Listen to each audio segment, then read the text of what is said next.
Committee Room 30. And can I welcome members to the Justice Committee, and just to advise that members are welcome to use the mobile devices as long as they're in airplane mode, and all devices are muted. This includes members' tablets. We are obliged as members to declare any financial or other relevant interests which might reasonably be thought by others to influence our approach to the matter under consideration, and any members who have interest to declare in relation to today's business should do so or when the particular matter arises in the meeting. Just to seek the agreement of members for the oral evidence session on the draft departmental budget for 22-25 and the formal clause-by-clause consideration of the Justice, Sexual Offences and Trafficking Victims Bill be reported by Hansard. Agreed? Agenda item 2, apologies. We have an apology from Emma Rogan, and just to advise members that Doug, Gemma, Rachel and Sinead are joining us by Starleaf, and I welcome them to the meeting, and also that I welcome Robin and Peter who are with us here in the committee room. Under Standing Order 1156, Emma has delegated her vote to the Deputy Chair, Sinead. Agenda item 3, the draft minutes of the meeting held on the 11th and the 13th of January. You'll find that at pages 16 to 22 of the meeting pack. And I'll just ask members, are they content that these minutes are a true reflection of the proceedings of the meetings held on both the 11th and the 13th of January? Agreed? I will sign then the minutes accordingly. Agenda item 4, matters arising. Item 1, the Committee Forward Work Programme for January and February. An updated Committee Forward Work Programme reflecting the work of the items agreed at last week's meeting is at pages 38 to 43 of the meeting pack for information. Item 2, response from the Secretary of State for Northern Ireland on the Troubles Permanent Disablement Pension Scheme. The committee wrote to the Secretary of State for Northern Ireland in November requesting clarification of his position on the Troubles Permanent Disabled Pension Scheme and the comments that he had made regarding intervening in decisions of the Victims Payments Board. The Secretary of State has replied outlining his position and advising that he has published guidance which sets out relevant factors that the Board must take into consideration when making decisions, which is intended to help in setting out guiding principles to inform all relevant decisions. The correspondence can be found at pages 44 to 47 of the meeting pack, and that information is for members to note unless there's any other comment. Thank you. Agenda item 5, the Chair's business. Just to inform members that both I and the Deputy Chair met informally with the Minister of Justice on Monday to discuss the Department's draft budget at 2022-2025. Timescales for consideration of the budget and the need for the committee to have detailed information on priorities and implications.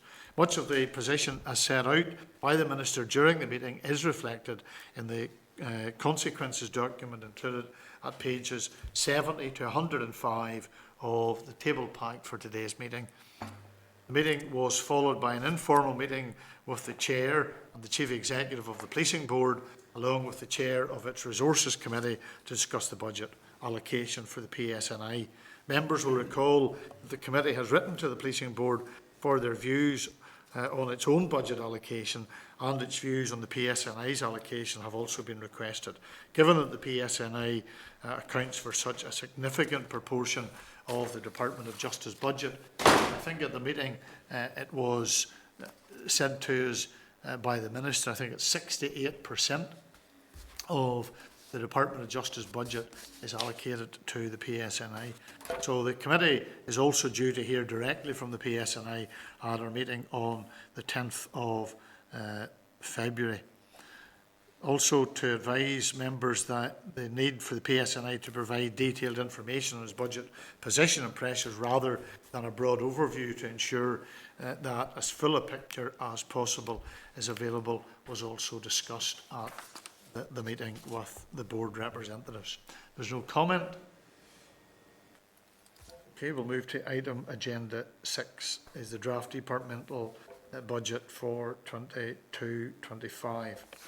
And the departmental officials are attending the meeting via Starlink today to provide information on the draft budget. The relevant papers are at pages 50 to 151 of the meeting pack. And the department has also provided a consequences document which was emailed to members on the 18th, together with a memo from the senior assistant clerk setting out a number of issues that both members may wish to discuss during the evidence session.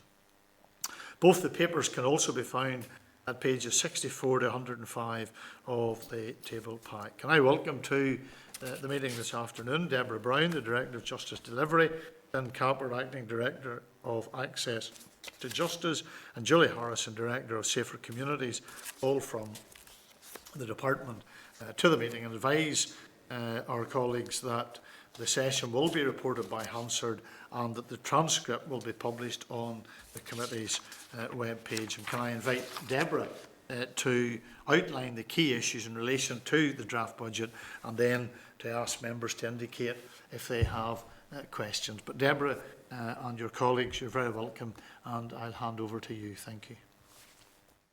Thank you, Chair. So good afternoon, and thank you to the committee for the opportunity to update you today on the department's draft budget 22 to 25. I'm joined this afternoon by Lynn Capper, the Acting Director of Access to Justice and Northern Ireland Courts and Tribunal Service, and by Julie Harrison, the Director of Safer Communities.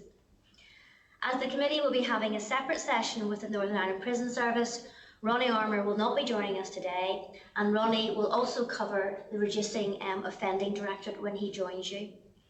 Glenn today will cover the access to justice issues, but he will be back with you again on the 3rd of February, and at that point he will cover the courts issues. I understand also that the committee is also collecting its evidence from the NDPBs and has written to them also. So, as you know, the executive have not agreed to this draft budget, but they did agree to consult on it. Our Minister has been very clear that she cannot support this budget, given the significant impact to the justice system. The Finance Minister unveiled the Executive's draft budget for 22 to 25 on the 10th of December. A 12-week consultation period on the proposals set out in the draft budget commenced on the 13th of December, giving the public the opportunity to have their say on the key matters contained within the draft budget. The consultation will run until the 7th of March.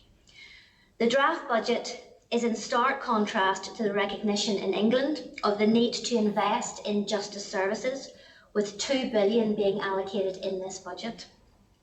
To inform the Executive's draft budget, we participated in all the exercises that were commissioned by the Department of Finance.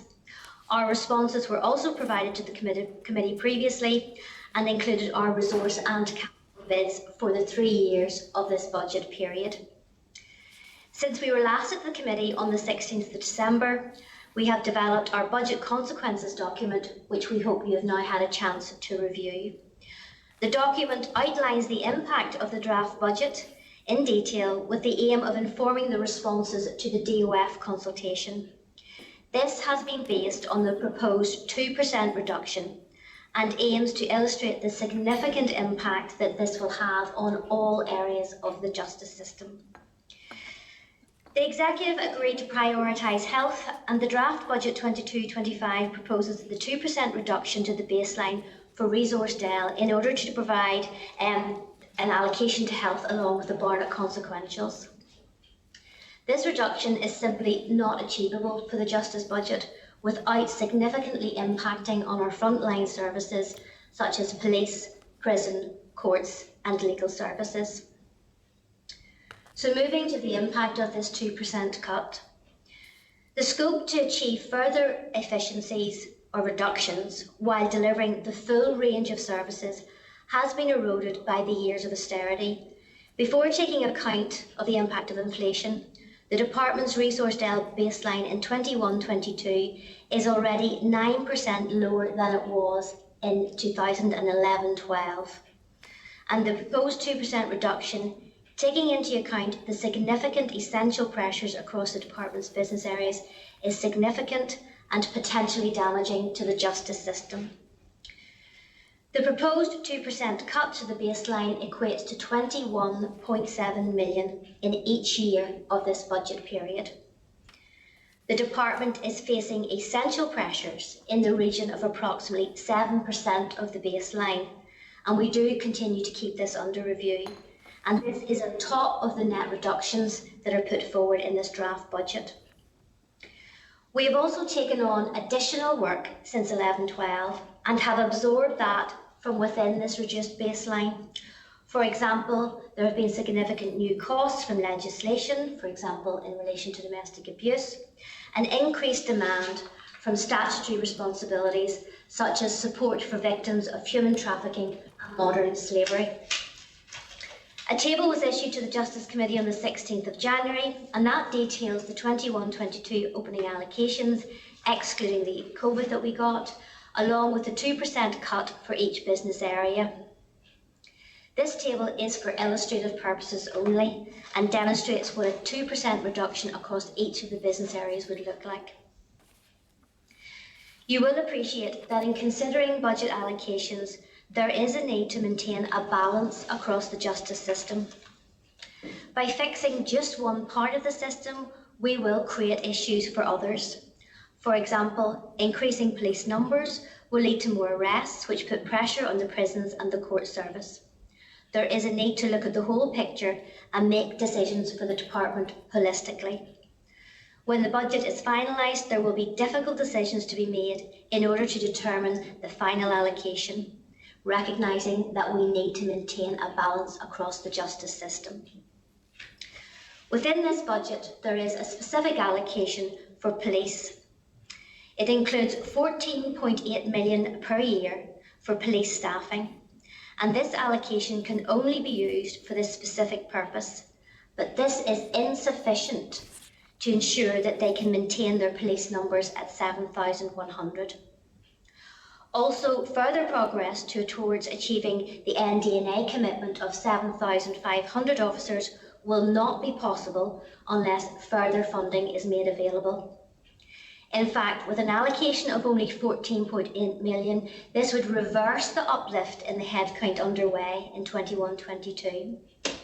Furthermore, the department could not achieve 2% of cuts without impacting the PSNI budget, because the PSNI budget is about 67% of the total DOJ budget. There has been a specific allocation given for domestic and sexual abuse strategy of 1.6, 4.2 and 4.9 across the 3 years. And again, this allocation can only be used for these specific purposes and also includes a cross-cutting allocation in relation to 4 departments: education, communities, health and justice, who are all involved in the domestic and sexual abuse strategy. There's also then a general allocation of 5.3, 13.8 and 6.4 across the 3 years, which may be spent at the discretion of the Justice Minister. But as you will appreciate, this is not sufficient to alleviate the significant impact that this budget will have on frontline services. It's also important to highlight that this budget provides no funding for COVID. You'll be aware that last year we spent 43 million on COVID-related issues. This year we're forecast to spend around about 27 million, and we estimate that over the next 3 years we will need 22 million, 14 million and 6 million in those respective years. Without additional COVID recovery funding, there will be backlogs and delay. Based on the current modelling, for example, backlogs will continue to beyond 2027 in the Crown Court, with unacceptable impacts on victims and witnesses. Without extra funding, the courts will find it difficult to comply with public health guidance for staff or court users, bringing unacceptable risks. Therefore, further cuts would have to be made to the court's business as usual operations. Additional pressures in legal aid are also forecast as we move through the recovery. Without additional funding, NIPS would be unable to appropriately manage COVID in our prisons and may require closure of isolation units, with prisoners locked in their cells for lengthy periods, which could lead to prisons becoming unstable and unsafe. Funding is also required to cover the staffing shortfall as a result of officers self-isolating. The appropriate number of staff need to remain on duty to ensure officers feel safe and prisoners are not locked in their cells for lengthy periods. In addition, NIPs may not have access to sufficient personal protection equipment, and appropriate hygiene facilities across all establishments may not be viable. The good news is that the capital does propose a slight increase over the 3-year period and will be sufficient to meet our inescapable capital requirements. We will continue to look at our capital requirements and assess our ability to deliver against business case approvals and other issues. And over this period, we would hope to be able to address some of our major capital plans, including the PSNI New Police Training College, the PSNI Additional Security Funding, the Northern Ireland Prison Service reconfiguration of McGilligan, the Northern Ireland Prison Service's new facility for women at Highbank, and the Courts Estates Modernisation Programme, and Forensic Sciences' new building for science and administration. DPART officials are currently finalising our budget equality screening process. While the impact of the draft budget is significant and is potentially damaging to the justice system, our initial assessment would suggest that the differential of the impacts of the 75 groups against wider society is minor. However, we will keep this under review and will conduct equality impact assessments where those are necessary when we see the final budget allocation. So in conclusion, I hope you will have seen that this is not just a difficult budget, it is damaging to the justice system. It will have a direct impact on vulnerable groups and victims, with further implications from failure to deliver against statutory responsibilities and increased downstream costs for the justice system, the health service and the wider public sector. Its consequences will severely impact public confidence. While the Northern Ireland Executive 22-25 draft budget seeks to prioritise health, it is important to note that support for good mental and physical health of people and communities is not delivered by the Department of Health alone. The substantial contribution of policing and justice and our partners, such as social workers and courts, police as first responders to harm, and early intervention to address complex issues such as addiction and mental health should not be overlooked. Significant numbers of people in the justice system are also the biggest users of the health service. Therefore, investing appropriately in tackling the problems at source will help to reduce the burden on health. The Department is trying to take steps to tackle the underlying causes of crime through a greater focus on rehabilitation and on problem solving. These interventions require significant investment, but they have a big payback. This draft resource budget will mean that these initiatives are under threat, and that will both increase the number of future victims and contribute to future pressure on health, housing and other key public services. So I'd like to thank the committee for the opportunity to brief you today. We very much value the role and the views of the committee. We're happy to take any questions and we appreciate your support in responding to the consultation. Thank you, Chair. Thank you, Deborah, and thank you to you and your colleagues for the information that you provided to us for today's meeting. And it is worrying when a senior official in a department makes reference to a proposed budget that is damaging to the justice system. And given the many component parts that we have of our system in relation to the justice delivery in Northern Ireland, it is a worrying situation, particularly with regards to the numbers in regards to the police, the pressures in the prison service, and also for many vulnerable victims. So it is an issue of concern. Just today, and apologies, Deborah, if you haven't as yet maybe picked this up, but we've had the publication of the Northern Ireland Fiscal Council's response to the draft budget, and the chair of that council, Sir Robert Sir Robert Coate has made reference to the draft budget. And one of the comments that he's made is the lack of evidence, strategic priority setting beyond health, as well as concrete proposals for consultation in areas like efficiency, charging, and the halting of unnecessary services. I suppose it's that point in relation to the lack of evidence of strategic priority settings. But in the paper, he then goes to, they give us a chart, and it's the change in funding from the 2% cut on general allocations. I just want to read what the preface to that chart actually says, because it says that the chart shows the average impact over the 3 years, 22, 23, 24 to 25, as a percentage of the baseline for each department. And at the bottom of that chart, if you list the executive office being first, and then down, justice is at the bottom of the league, but it is the only one that has a negative on the other side of the graph. All the others, and surprisingly, the executive office has a higher percentage, health second, ombudsman, and then education and so on. Would you want to comment on that?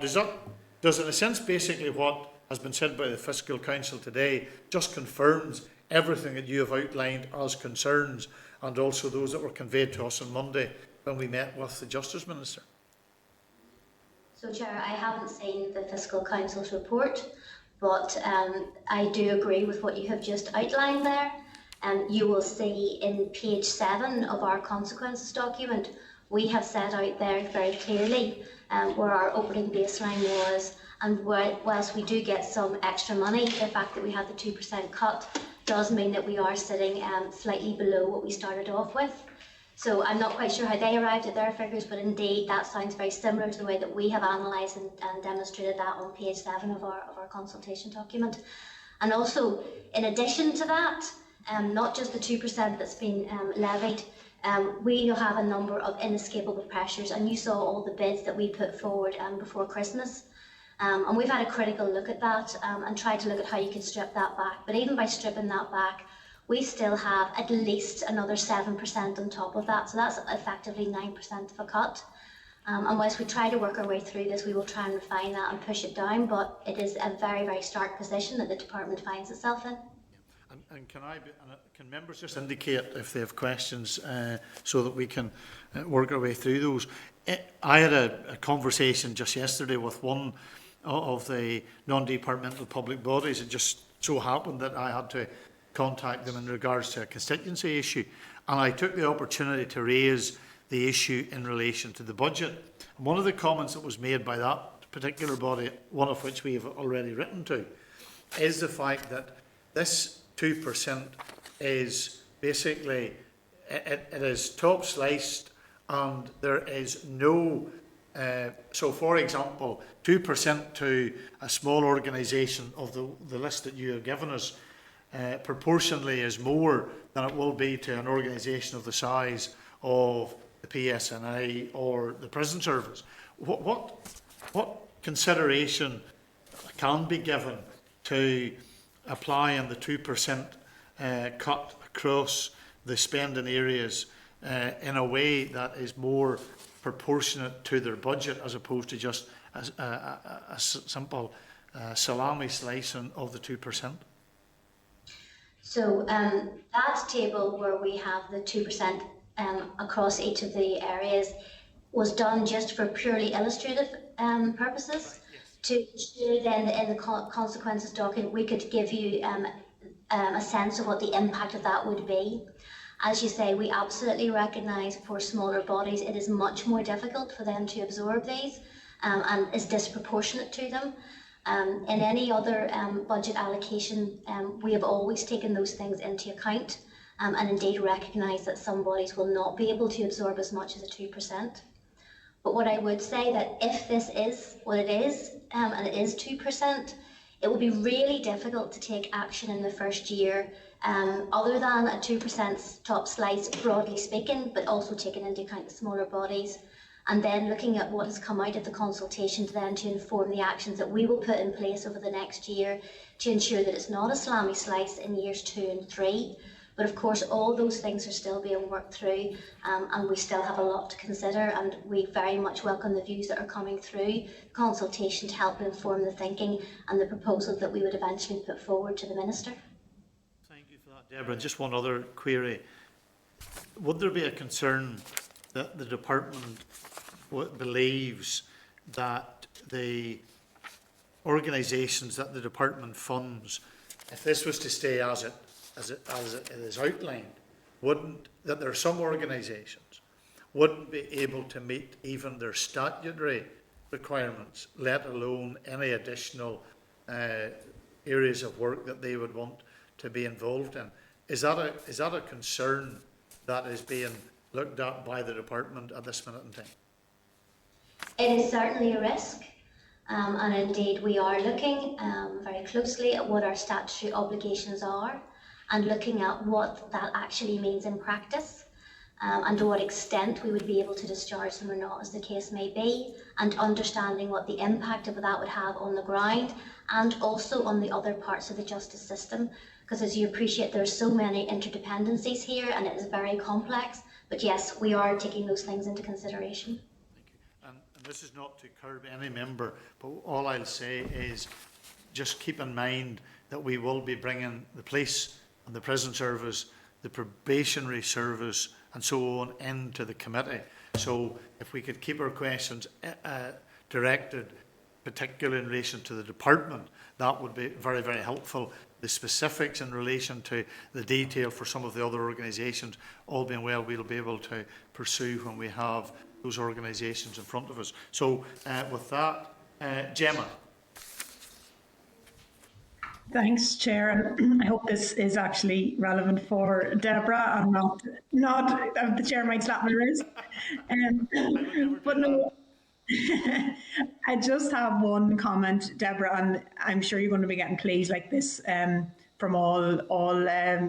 everybody. But just concerning that the DOJ warned that problem-solving justice initiatives are a great risk. We know that these initiatives not only produce better outcomes, but also produce a far greater return on financial investment in the long run. So we just feel that it's hugely important that this work is prioritised higher than what it currently is. So I know it's a grim budget, but if there is anything you could do to prioritise that, just then it's very important. And maybe let Julie just comment on that, Gemma. Yeah, Gemma, I think we agree, and Glyn may want to say something too. I think the problem, and the Chair is right, when senior officials are using phrases like damaging and unsafe, that's the reality of what we're looking at. So we will have to make a judgment about legal duties and statutory requirements. So for example, in Safer Communities, it's electronic monitoring of offenders, it's modern slavery and human trafficking, it's all of that. And the reality is there's so little room to move outside of that if the budget lands where it is, that I think we violently agree on that. But the reality of what we're looking at is these are the choices that we're going to have to make. Glyn, I'm not sure if you would want to add anything to that. Thanks, Julie. Yeah, absolutely agree with what Julie says. Problem-solving justice is a really important thing for the department and the wider justice system. And I think in the question you acknowledge that sometimes these things cost a bit more than doing things as we otherwise would, but certainly there's a longer term return on investment, not just for the justice system but for wider society. So as Julie says, we have funding in our baseline for those problem-solving justice initiatives that we're currently doing. There will, however, have to be choices about how much and to what extent we can continue to do those and roll them out. But absolutely, we accept the point. It's a really important thing. And certainly as we look at our budget allocations in more detail, we'll be taking that into account. Okay, thank you. I appreciate that. Thanks, Chair. Thank you, Gemma. Rachel? Thank you, Chair, and thank you very much for the presentation and the documentation. I have a few questions, and if you bear with me, this first one, this is more about process. It's just trying to understand how the process works between the PSNI and the department. So, is there an expectation that the department would bid for resources where the PSNI have identified a pressure? And I'll give you an example, and it was in Appendix A on the breakdown of costs included in the other category of the letter we received from yourselves on the 17th of December, and that's on the resource bids. And under the business area Forensic Science NI, there are 3 pressures labelled as PSNI bids, but then underneath it says it is expected the above 3 pressures will be funded by the PSNI budget.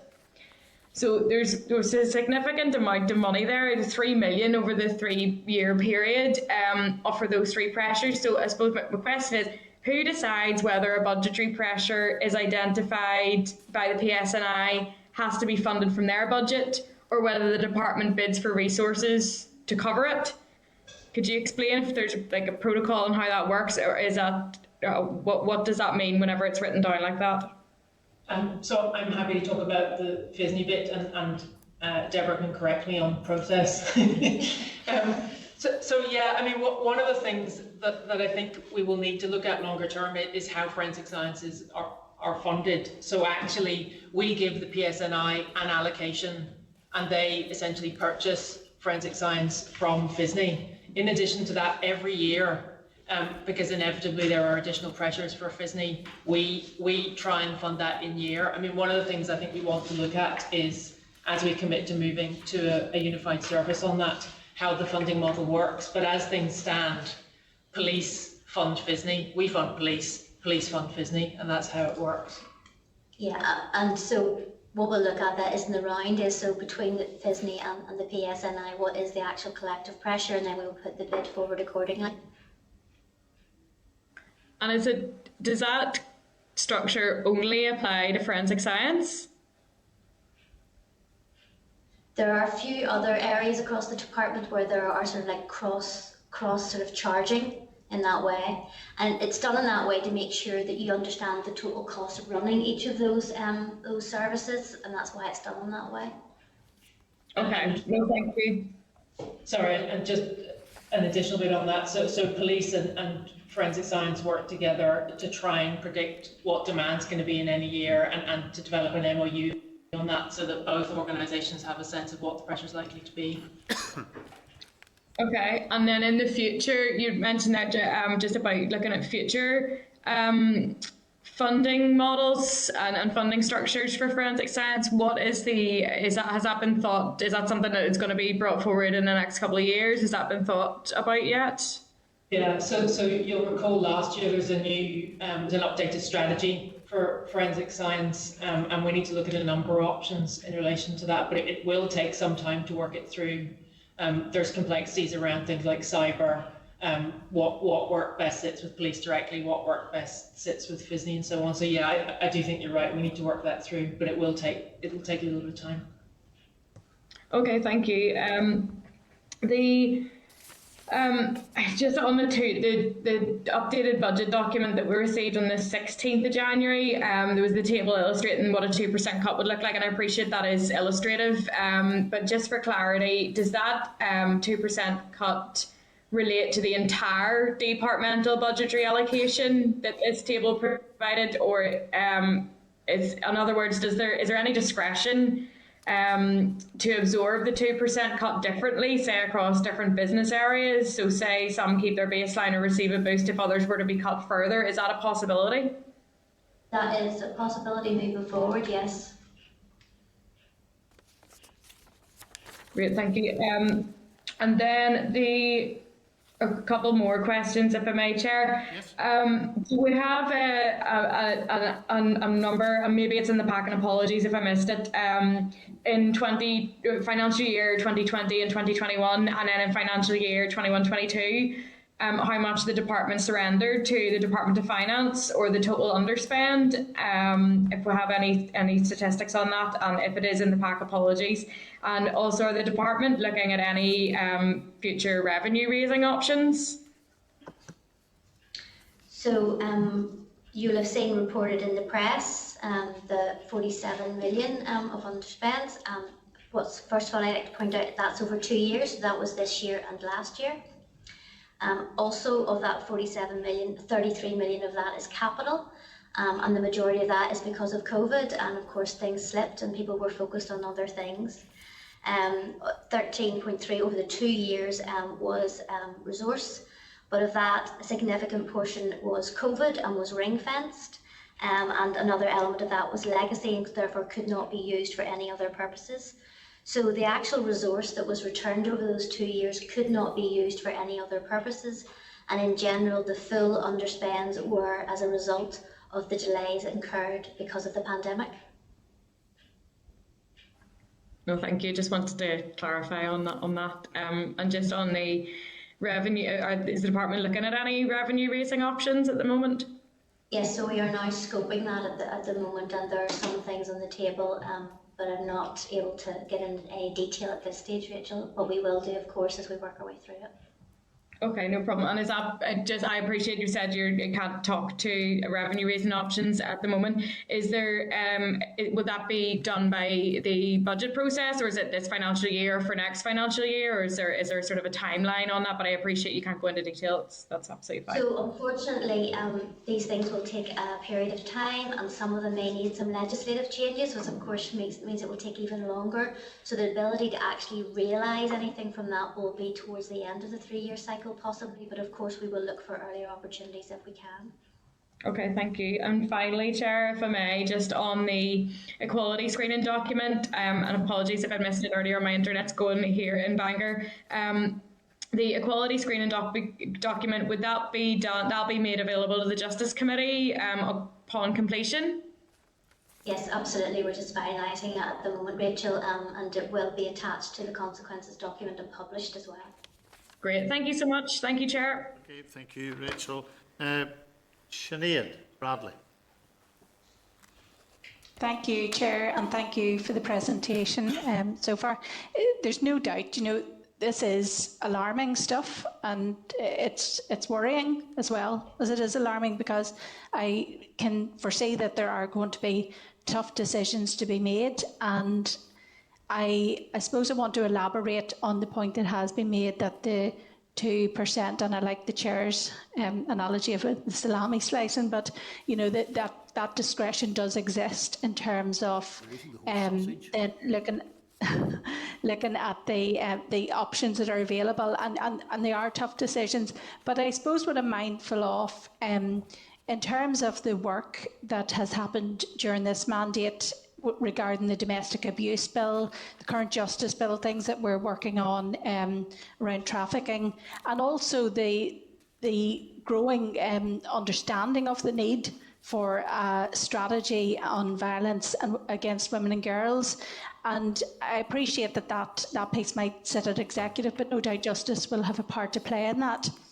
And whilst we're having all these discussions about cuts to budget, could the department give me any assurance that there is a recognition that these priorities that are being worked on through committee and at executive, that the agents that will be charged with the delivery of these will be recognised for their value? Because cutting those agencies now will make it almost impossible to deliver with any clear intent the objectives of the legislation and all of that's being delivered. So I'd just be keen to know how you align those decisions with the priorities that are being set in the Assembly and other places.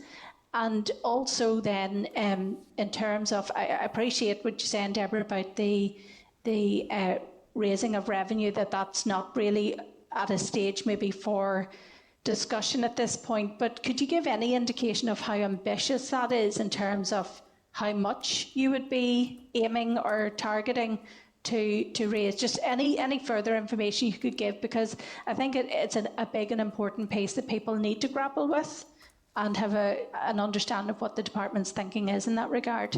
Thank you. So maybe if I just work backwards, Sinead. So I'm not really in a position that I really want to be starting to talk about any potential figures and things that could come out of this, because we are at the very early stages. But as we develop our thinking on this, of course, we will come back to the committee to seek your views. With regard to the priorities and other agents, of course, we will be taking all of those things into consideration, and we are very mindful of the partners that are involved in helping us to deliver across all of those strategies. So whenever we know what the budget allocation actually is and taking the representations that have been made, those will all be taken into account. But of course, if it is what it's saying at the moment, there will be really tough decisions, and trying to prioritise against some of those ones that you've just outlined is going to be impossible practically, but there will be difficult choices. But I'll pass to Julie to see if she'd like to say some more. Yeah, so Sinead, I agree. I mean, the one little bit of light, if there is much, and I think we all agree there isn't much, is that we did, as part of the budget process, the Minister argued very strongly for the money that you see that's ring-fenced in relation to domestic abuse and sexual violence. So that includes 0.6 next year, 1.1 and then 1.3 for domestic abuse and sexual violence strategy, our existing work, and of course our partners. Now, it'll still be tight, but at least that's ring-fenced, which is good news. We also worked with education and communities to put some indication down around wider cross-cutting work in the domestic abuse and sexual violence space. So this is not yet domestic, the violence against women and girls, and that, as you see, is 1 million, 3.1 and 3.6. So actually almost 5 million over the period protected for that work. But you're right, that's existing work, that's amplifying the cross-cutting piece. But at the point where we have a strategy for violence against women and girls, the risk is all of the agencies already in this space will be stretched, as will all of the teams supporting them. So I think it's really helpful that you're flagging that. It will be important that that's supported. Yes, thank you. Thank you, Chair. Appreciate the opportunity to come back. And I suppose in terms of then the prioritising, that is one thing, we need to be clear about that. But I'm also really conscious of the fact that some of the legislation that's passing through will also put operational pressures on, for example, the police, in terms of, we were talking about triaging phones and technical expertise that may become, I suppose, in quantity much more than they're managing to deal with now. And I know it is already an obstacle to the flow of the justice system. And, so all of these things are interconnected. And I just wonder, are pieces of legislation gone through, pardon pun, forensically to find out what resource is genuinely needed in the deliverance of these, and taking off all those partners? And I appreciate we will have a separate opportunity to talk to the police and the prison, so we'll take it from there. But thank you, Sharon. Thank you to the department.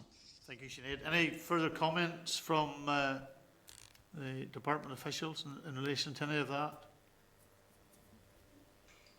Just to say that obviously with all the legislation, etc., there will have been business cases that have been constructed to look at what all of the financial impacts of those are. So those are there. So we will, of course, take them into consideration as we move through this process.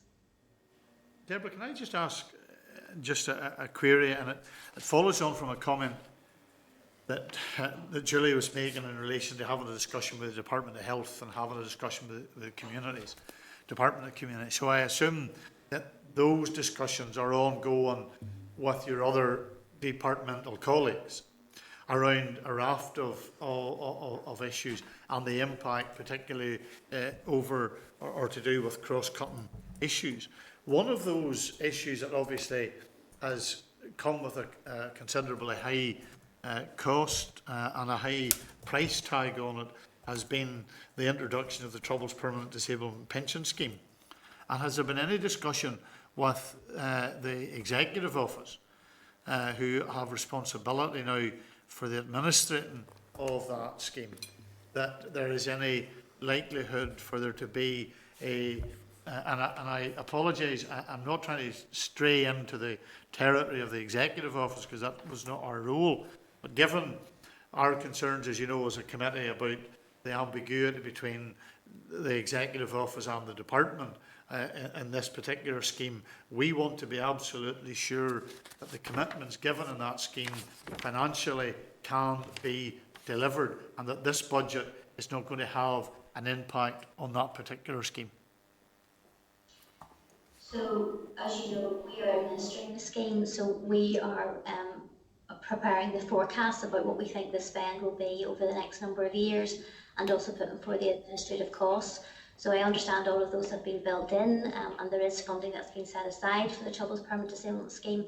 But of course, we're still in the early days of it and forecasting for it. And as you know, there are issues there with securing the funding. But we're happy to give you some more information on that around what we see this. But we get the funding from TEO. We are just administering it, so it doesn't hit our budget. But of course, it is an issue for TEO and the wider executive. Yeah, thank you.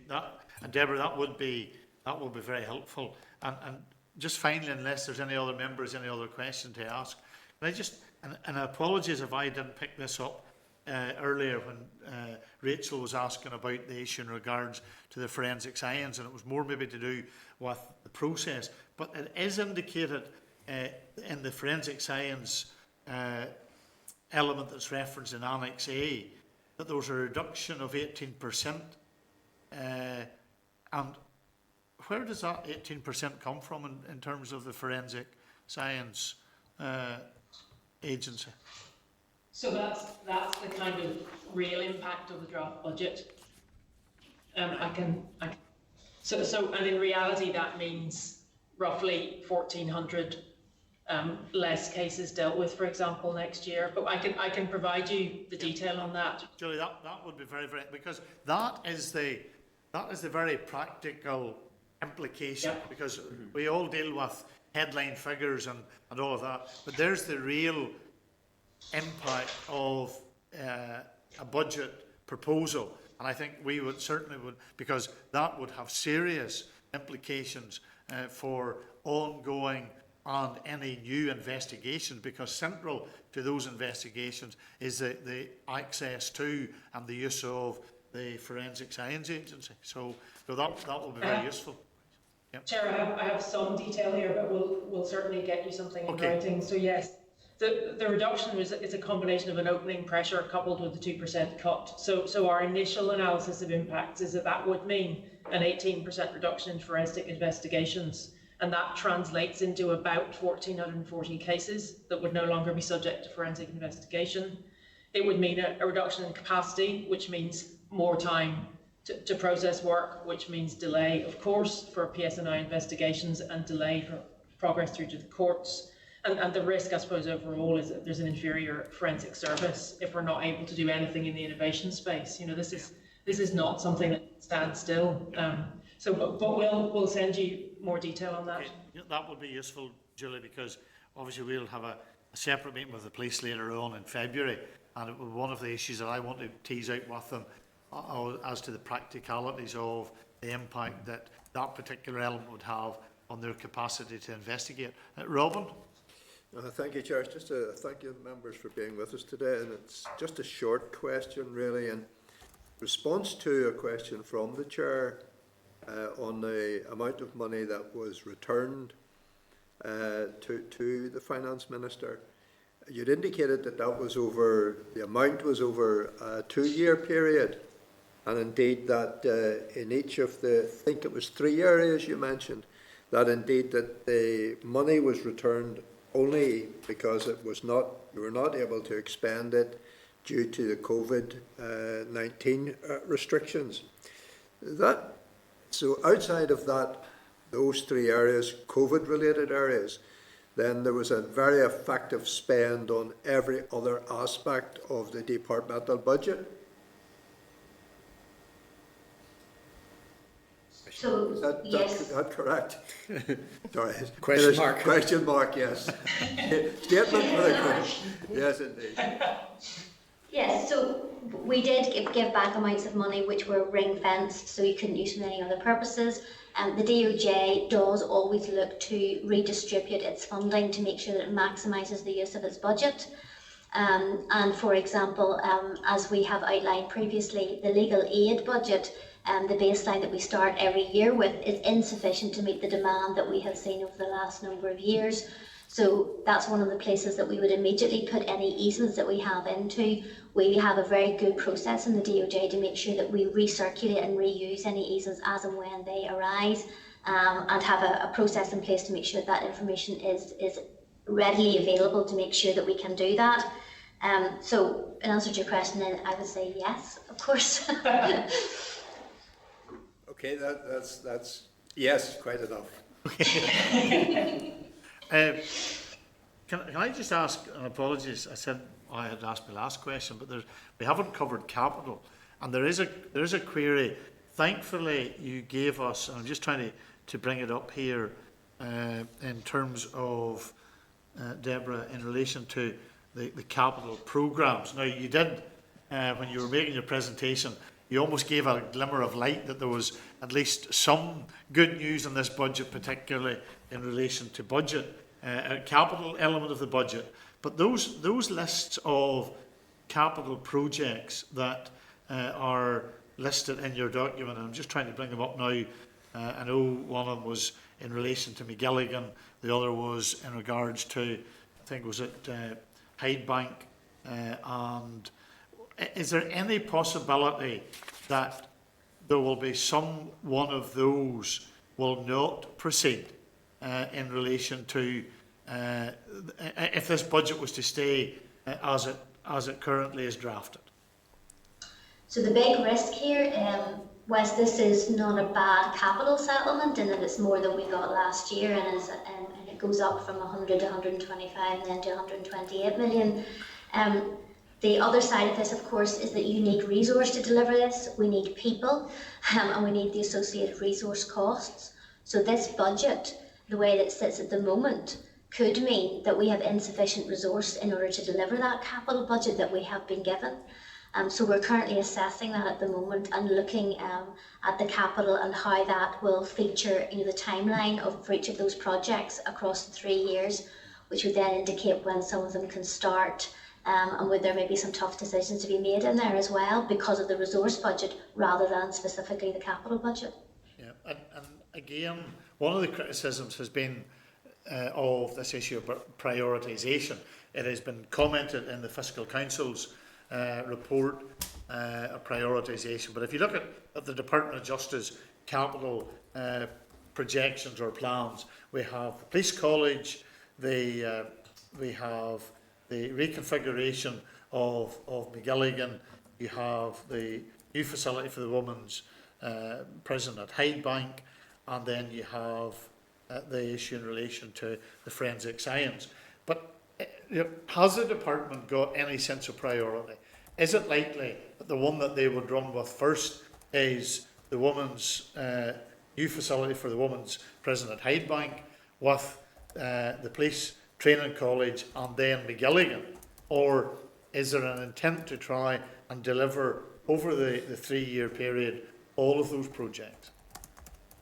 So we certainly will not be delivering all of them, we will be starting them, and the question will be how we sequencing the start of those. Yes. Obviously the other issue is that quite a number of those projects will run way beyond this budget period, and so therefore we need to be assured that that's where we want to be investing our funding moving forward, because it will tie up things before you even get into the budget cycle that commences after the end of this 3-year budget cycle. So all of those things are being looked at the moment. And Deborah, we would be very keen in trying to get an understanding of how the department is going to prioritise those, because obviously when we meet the police service, they'll say the training college, absolute necessity, and anybody who's been to the current provisions that they have in Garnerville won't dispute that. But when we meet the prison service, they will equally tell us that the issue is absolutely vital for them, that there's the delivery of the new provision at McGilligan, given the fact that when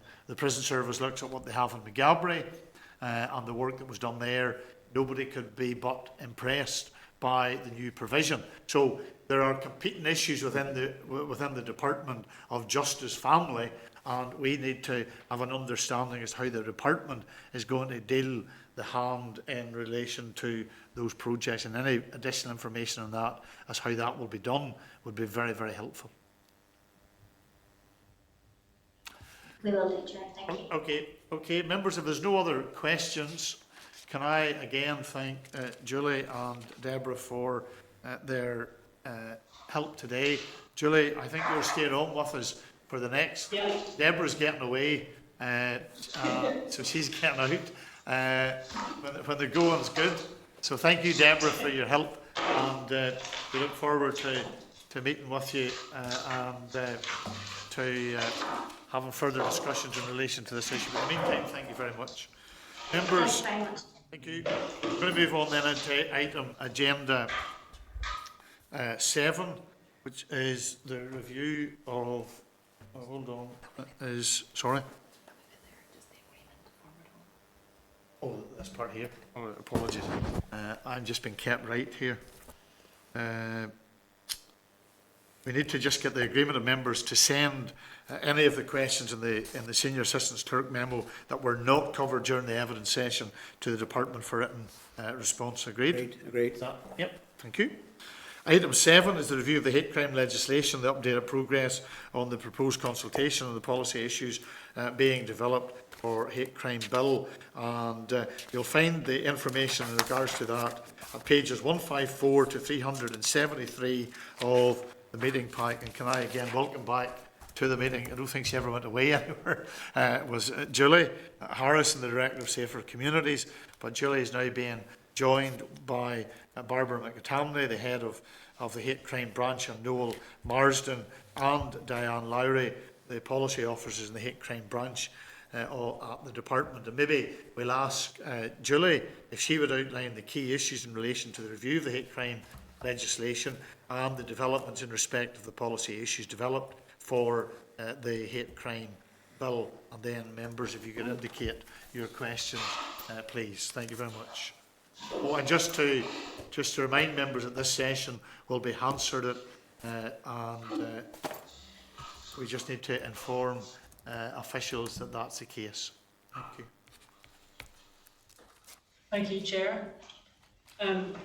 So good afternoon, and yeah, it's actually really exciting to have this opportunity to provide you with this first oral update on the ongoing implementation of Judge Marinen's final report on the review of hate crime legislation and our plans for consultation in advance of a hate crime bill in the next mandate. With me today are colleagues Barbara McAtamney, who's the head of our hate crime team, Noel Marsden and Diane Lowry from the team, who lead on a number of policy issues and who will be able to answer your questions far better than I will. So, Chair, as you're aware, Judge Marinen was appointed by DOJ to carry out a review of hate crime legislation in Northern Ireland, and he carried out a very extensive consultation and engagement programme with a final report published in December 2020, noting 34 different recommendations.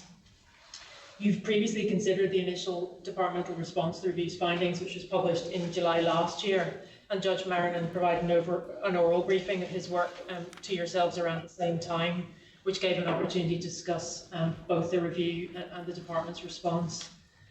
I suppose by way of context, the commitment to review hate crime legislation was included in the draft PFG, and in May 2019, Judge Marinen was appointed to address key concerns. I suppose essentially the concern was that current legislation was not working as effectively as it could, and that hate crime needed to be challenged, and also that this needed to be reflected in criminal law to ensure an appropriately robust response.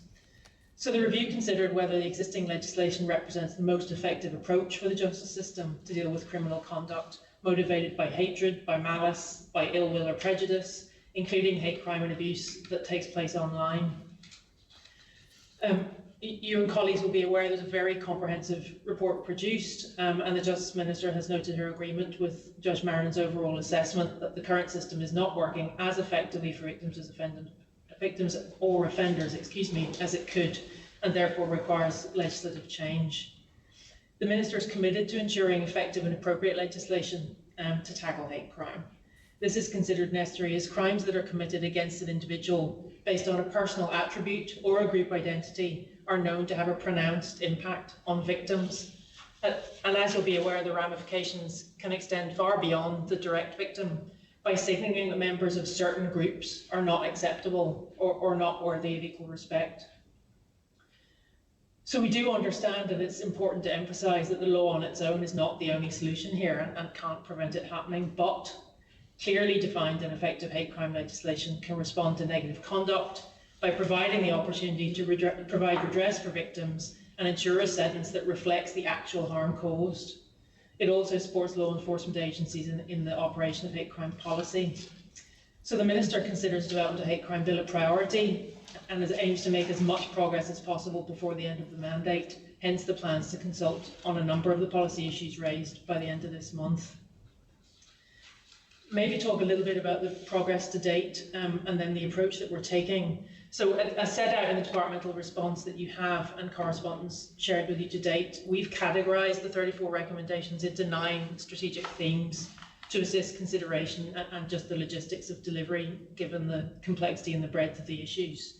So a new hate crime model, protected characteristics, sectarianism, stirring up offences and freedom of expression, duty to remove hate expression, restorative justice, victims of hate crime, online hate speech and legislation and scrutiny, all, as you will appreciate, very substantial issues. So the update paper provided for you today notes the work we've done, highlights key milestones regarding progress to date and ongoing preparation for the hate crime bill, which will be planned for the next mandate. We also set out plans for the first of 2 public consultations, which is due for publication at the end of this month, and we've shared a draft with you and we're interested in any comment you have prior to publication. For the recommendations that require legislative change, we've been working with relevant partners to develop policy proposals across a range of, as I said, I think technical and very complex areas. So what we're trying to do is to improve the effectiveness of the current hate crime legislation and in areas identified as requiring further consideration and for public consultation. In relation to recommendations where legislation is not considered to be required or is outside of the remit of this bill or is being actioned as part of wider work that the department's doing, we've been working with relevant partners to ensure the framework in place is there to support hate crime victims and to respond to hate crimes and that it's strengthened. In terms of, I suppose, communication around all of this, in all of this work, it's been essential that we engage with criminal justice partners, and we touched on that in the budget. We can't do any of this as a department alone, but also the groups most affected by the recommendation and representing victims. So a communication strategy is in place to help and inform that work. We've held a number of workshops with delivery partners and a number of online, particularly in the COVID environment, pre-consultation presentation events with members of protected and proposed protected groups to ensure we're aware of any practical challenges in implementing the accepted recommendations, that they're kept up to date with progress and plans, and that we can hear from them directly on the issues of most interest and on which they wish to remain engaged as this work develops. In terms of the overview of approach, I think it might be helpful to just walk you through the way that we've tried to think about structuring this. So Judge Marinan carried out an extensive consultation process, as I mentioned, met many interested groups and victims and carried out engagement events right across Northern Ireland in 2019-2020. So as a result, there's a very comprehensive range of views on which Judge Marinan based his recommendations. We therefore do not intend to repeat this work. Instead, the Minister wishes to focus on consulting on policy proposals for those issues identified as requiring further consideration in the departmental response and areas where Judge Marinan did not consult directly on the recommendations he made. As we note in the paper to yourselves, the Ministers agreed to approach the consultation in 2 phases, essentially. So this will ensure that progress is made on those issues considered to date and where the review showed that there is broad consensus on things, allowing further time to consider a number of remaining challenging and very complex issues are given appropriate consideration.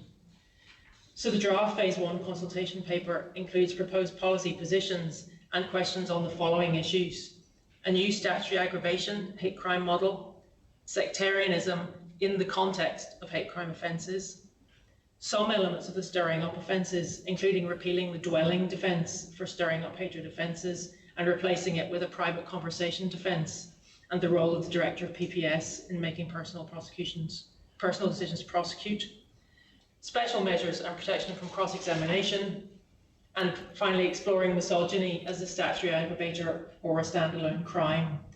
So the consultation takes the opportunity to call for views on this issue rather than setting out a policy position. And you'll appreciate you've been given media this week. It's a complex one.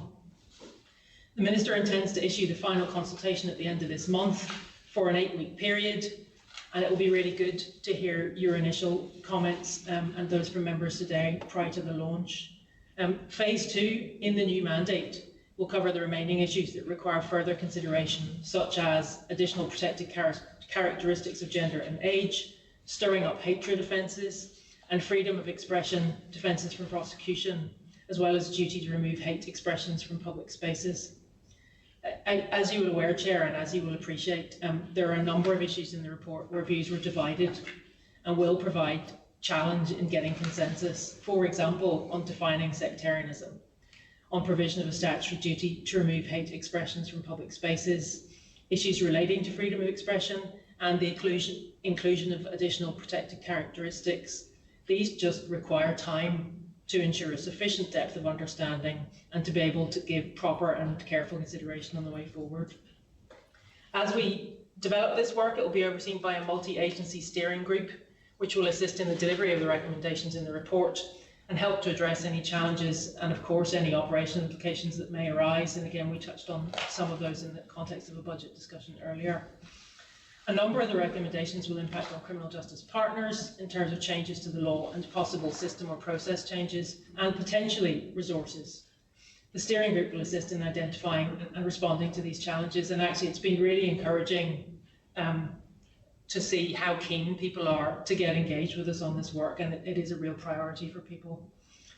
You'll be glad to know I'm now approaching next steps. So following publication of the consultation, we will continue to develop the policy and legislative proposals, and we'll publish a summary of those responses in due course. The remaining policies for the Phase 2 consultation will also continue to be developed in discussion with criminal justice and relevant partners, and will of course keep you updated, and at key points we look forward to working with you on those. For the Justice Minister, improving current legislation to support hate crime victims has been a key priority, and she is determined to move this forward and progress what's possible within the remainder of the mandate.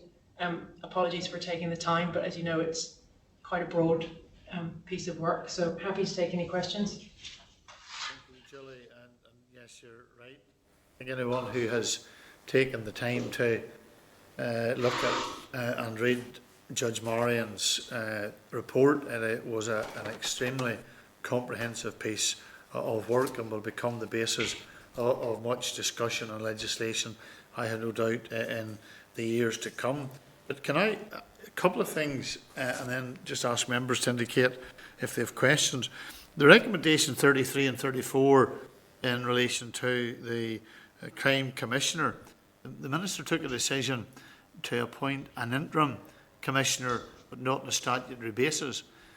Do you think that that is that a lost opportunity, and it will be very difficult for the interim Victims of Crime Commissioner to be seen as relevant and to be seen as having the ability to be able to take on board the concerns of a wide variety of victims of crime in Northern Ireland, and having done all of that, we'll have to turn around to those people and say, oh, by the way, there's nothing I can do because my position is not in statute, and we're going to have to wait until a new person is appointed, and that probably won't take place until at least 2023. Is that the best way that we could actually deliver what was a commitment in regards to the Judge Marian's report? Chair, I'm happy to respond to that question. I mean, obviously you've taken on board Judge Marian's views in terms of the role that a commissioner can play with regards to looking at the victims' issues through a hate crime lens. We've been working very closely with the colleagues in the department who are taking forward that piece of work, and I know you heard from them back in October in terms of the roles and the functions that the commissioner will have. Our understanding is that they are close to finalising the recruitment process for the designated role, and that the function of the successful person will actually be to look at the scoping of what the future Victims Commissioner, with the intention of it being put on statute, would have. I think in terms of the timing, we wouldn't see that as being sort of detrimental to sort of the work that we're doing at the moment, because the timescales should actually run in parallel with each other. When we come to the stage of actually bringing forward introduction of this bill within the timescale, that should approximately be roughly around the same time as when the colleagues who are dealing within the Commissioner's role would also be planning to bring forward the statutory role that function would have. So we're working with them at the moment in terms of scoping out what those functions would be, and ensuring that the hate crime elements are actually built into that. And I know we had conversations with Judge Marnin during the summertime about plans and how that aligned with sort of his views on that, and that was something that he had indicated to us, that certainly in the spirit of his recommendation, he was content with the department's sort of way forward on that. Can I just, and thank you, Barbara, for that. Just on that point, and just this is for our own information, because sometimes a person carries out a piece of work, a review, it becomes the text for legislation, practice, and so on, and becomes really a textbook. And I have no doubt that Judge Marian's work will be part of that legacy. But is there an ongoing discussion or a periodic discussion with Judge Marian around where we're at, where the department's intending to go? So I picked up from what you said, Barbara, that there had been a discussion with Judge Marian around this particular issue. And is that the case, Julie, around generally the recommendations? What's that relationship, and how has it been working over the last number of months? Yeah, the last time we spoke with Judge Marnin was actually just before he came to the committee. So we just wanted to have a sense from him, because that was at the stage, you may recall, we were also planning to come to yourselves with our initial departmental response. So at the time, we just wanted to clarify with him that we were understanding some of his recommendations in the spirit that they were made. And just to sort of test our thinking on that with him, that where something, for example, using the Crime Commissioner as an example, coming at it from a value of money perspective, as you've heard obviously from colleagues who are setting that up, to make sure that we're getting value for money, as opposed to having a separate hate crime commissioner. It just makes sense to encompass that within the wider Victims Crime Commissioner. So that's what the nature of the relationship was at the time, in terms of, are we understanding where you're coming from, and in terms of what we're proposing, does it meet the spirit of your recommendation? We have left it open with him, if he wants to clarify anything with us in future in terms of our work, we're more than happy to keep those conversations going. But certainly his report and his recommendations are very much the basis, the framework within which we're moving forward.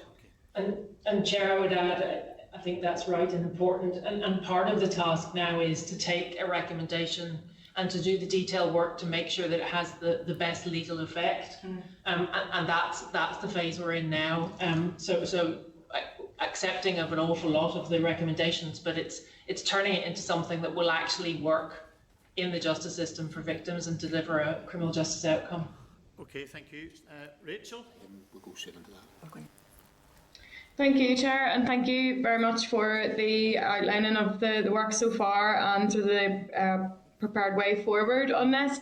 I just have a few questions just about gender, and I note that that's to be going forward under phase 2 of the consultation. Does that mean that looking at sex, gender, and including misogyny as a hate crime would not be thought to be put into the hate crime bill coming up? So, what our current thinking is we need to look at sort of gender in slower pace, just in terms of the complexities of that, because Judge Barron's recommendation, as you may know, was for gender neutral. so that it would be included as a protected category in terms of both sexes. Now, because of the conversations that are ongoing at the moment in terms of the violence against women and girls strategy and the domestic abuse and violence or sexual violence work that's ongoing, the Minister was very keen that we make sure that we're informing those discussions as much as we possibly can. And Judge Marnin had also heard from some sectors about the merits of actually looking at misogyny as a particular standalone or statutory aggravator, rather than it being a gender neutral in terms of a protected category. So the Minister wants us to use this forthcoming consultation, part of that to use a call for views on misogyny as a potential, including it potentially within hate crime law. You may also be aware there's a couple of pieces of information that are quite new and forthcoming. So the Law Commission has just published its report back in December. And it includes recommendations in terms of misogyny, and it sets out quite detailed rationale as to why it's recommending that actually misogyny shouldn't be part of hate crime legislation.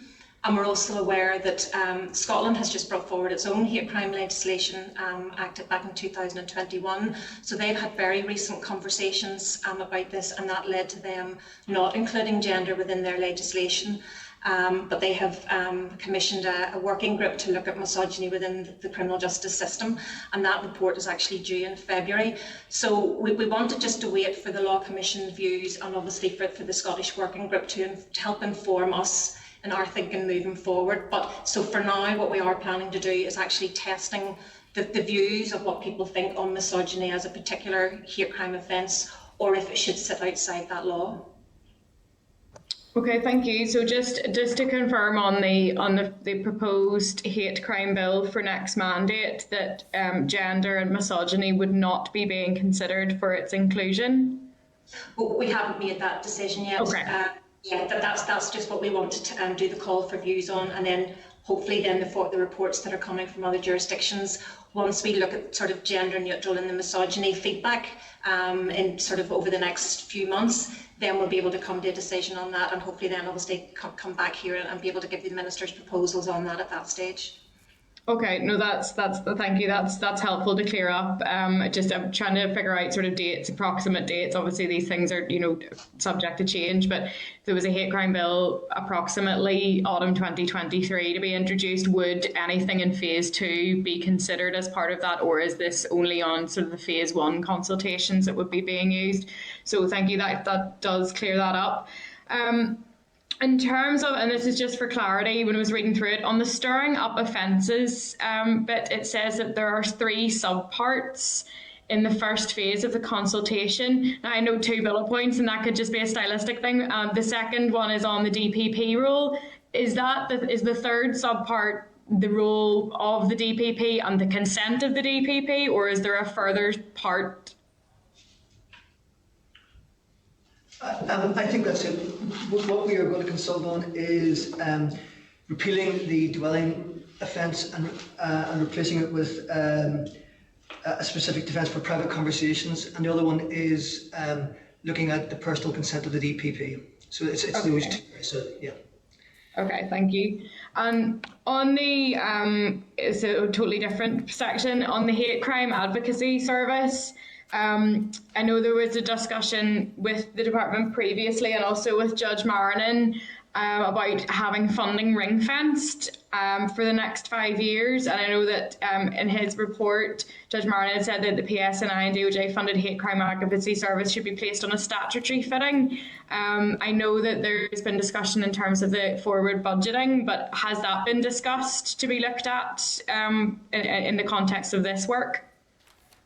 It has, and so that's one of the recommendations that again we just spoke with Judge Marnin on in terms of the spirit of where he was coming from. So I think he'd made the recommendation about putting on the statute because he was concerned about the sustainability, and obviously that was in the context at the time when we were in obviously with annual funding budgets. Obviously we're now moving towards 3-year funding, and as a result of previous work with the police We're moving to a commercially led tender on that, and that takes us into sustainable position for the advocacy service, because that moves to a 5-year contract. That contract has now been awarded and will take effect from the 1st of April this year. And the PSNI and ourselves have confirmed that we're going to prioritise that budget within the future budgets. So that puts it on the sustainable footing that Judge Martin was looking for. Okay, so that in effect then the commercially awarded tender becomes like an inescapable pressure then for the department, so that funding's not going to be going anywhere because there's a contract in place. That's a contract, yes. Okay, perfect. Finally, just on two things. I know the FICT report has been published, and I know that there has been no action plan agreed, which is deeply disappointing, to say the least. But in terms of the FICT report in this context, is there any actions happening in light of the FICT report being published with regard to hate crime? I mean, it's helpful that the report is now published, because I think it provides information out there in the public domain where we can now have conversations about how we deal with difficult issues such as hate expression in public spaces. There's one specific recommendation within the report which the department will lead on, but it's a deliverable for the PSNI in terms of how they respond to online issues.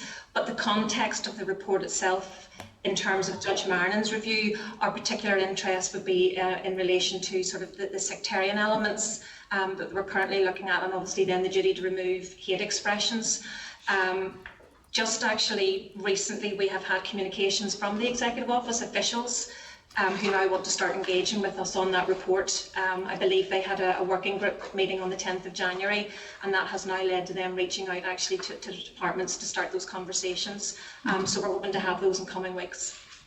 Okay, thank you. And finally from me, Chair, just on the online safety bill, and I know this is one that has been discussed in loads of different platforms recently, and in the chamber on loads of different question time. It's been on the stalking bill, we're talking about in the justice bill.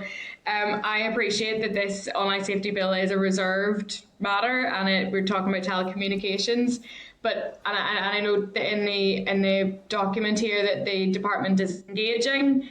I would just maybe it would be something that we could look at further in a written paper or something, but what is the department engaging on and with, and is the department responding to the joint committee report?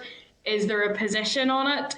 It's just whenever it uses it, we use the term we're engaging. What does that actually look like? And that's maybe just my I just don't know what that means.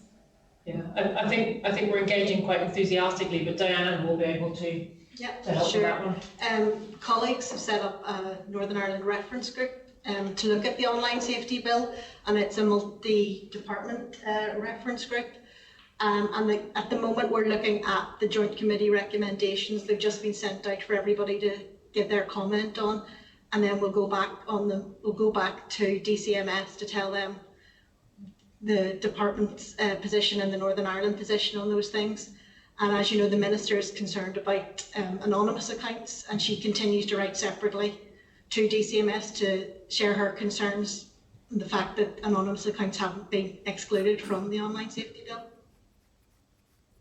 Okay, thank you. That is helpful. So in terms of the Northern Ireland view and the Northern Ireland position, that's done through the Northern Ireland reference group, and that's made up of officials across departments? Yes, that's right. Okay, And thank you. That's the DOJ chair. Okay, perfect. Thank you very much. Just on that last point, Barbara, who else did you say there was involved in the reference group? So the department is the chair for that group, and it involves other departments who would have an interest. To my knowledge, for example, I think Health and the Executive Office and the Department of Finance. And we would it would include colleagues from DCMS would meet with that reference group just to share sort of progress on the online harms bill and views, and then obviously sort of test what particular areas of concern are from a Northern Ireland perspective. And I would assume that the PSNI is also involved in that in relation to the work that they carry out with the cyber security provision that they have. Yeah, the PSNI aren't on that particular reference group, But I know they're on a separate group which sort of looks at your particular issues. That all the colleagues within the department then would be aware of those concerns. Yeah, well, that would lead me to the next question, because I always have a worry about subgroups and then groups that have other subgroups, to ensure that we are not just looking at one element of the issue of online abuse, but that we are also looking at what powers the police believes they need to have.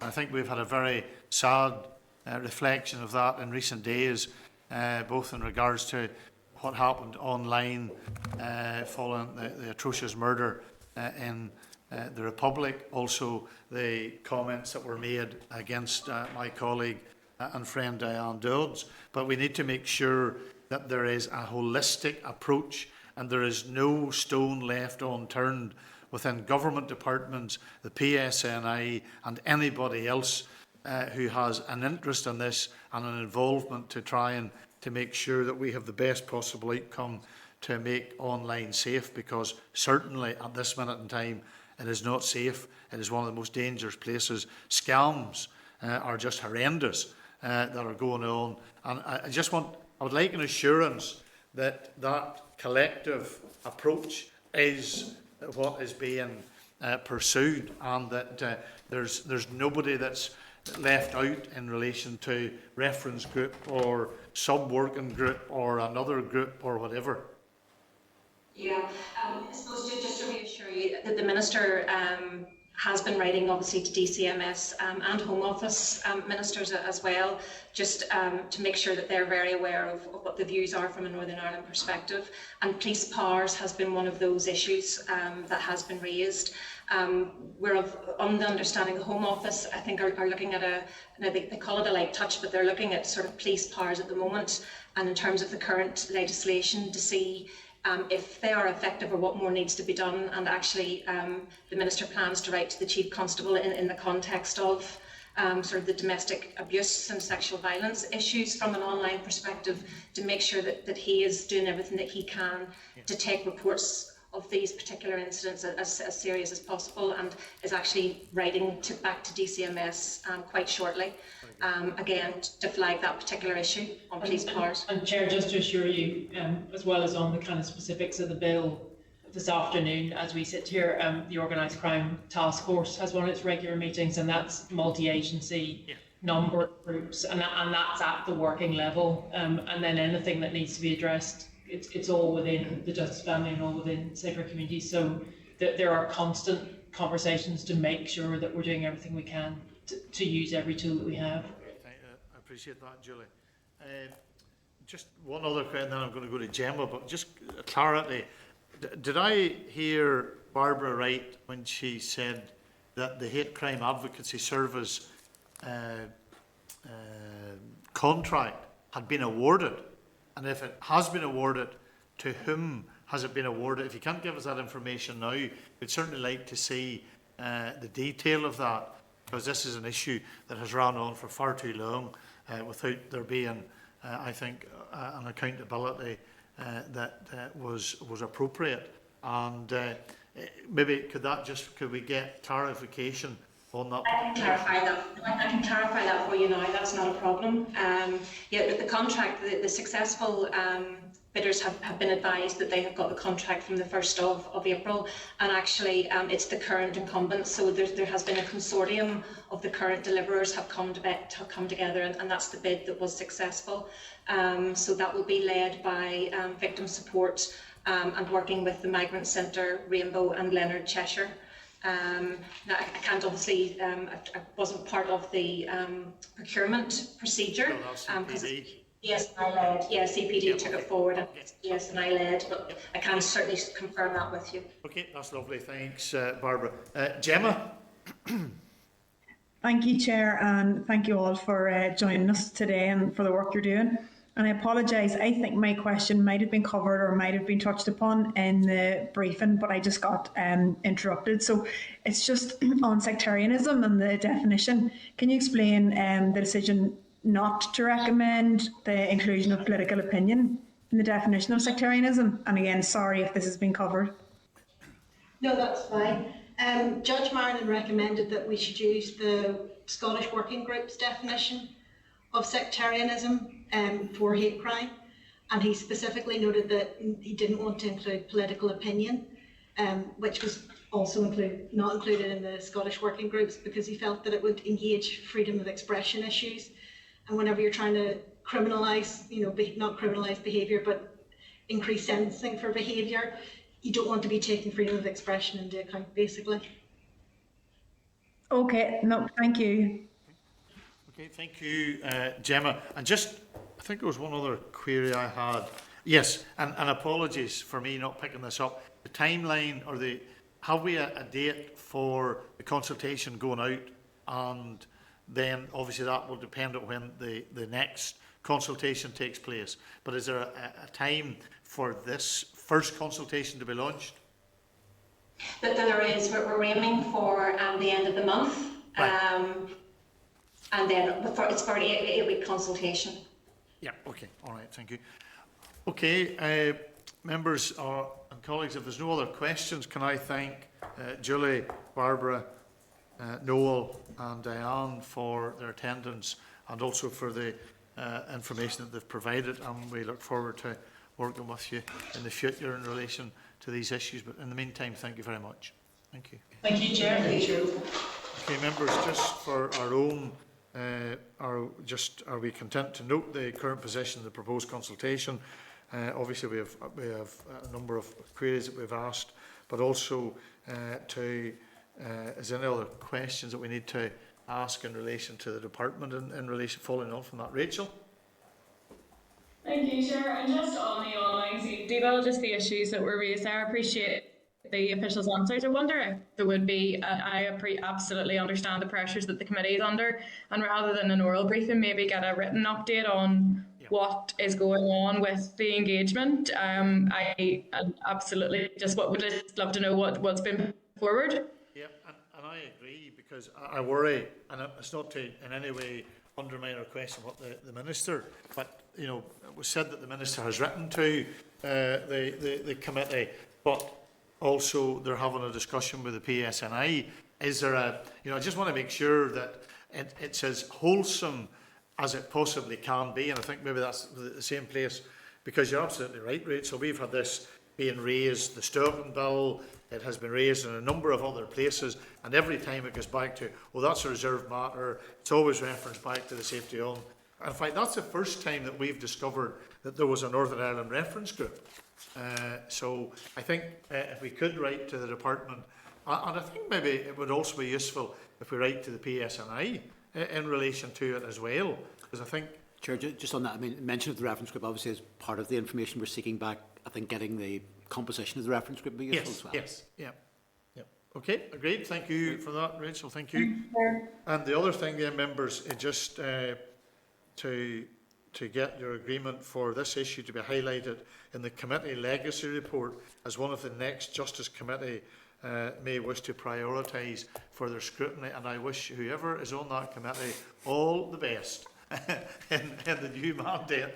So not that we want to pass any work on to them, but just agreed that we'll do that. Yes, great. Okay, members, we're going to take a break, and the reason for that is I need to take a few minutes just to get the clause by clause process in place. And also we have an issue in relation to, we have the Deputy Chair, Robin. Okay, Robin's back. Robin's back, but Peter is proposing to leave us, and we may then not have quorum. So we are struggling. So can we just take a few minutes, and then we'll resume in about 5-10 minutes, okay? So just pause, 5 minutes, okay, thank you. This is the Northern Ireland Assembly Committee Room 30. This is the Northern Ireland Assembly Committee Room 30.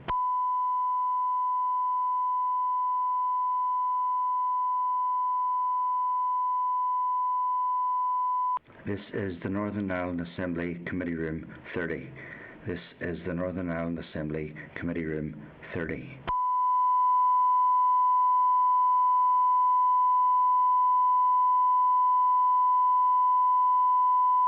This is the Northern Ireland Assembly Committee Room 30. This is the Northern Ireland Assembly Committee Room 30.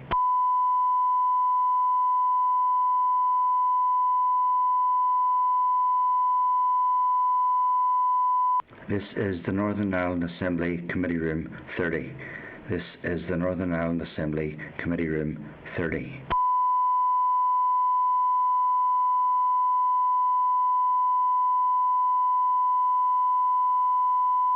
This is the Northern Ireland Assembly Committee Room 30. This is the Northern Ireland Assembly Committee Room 30.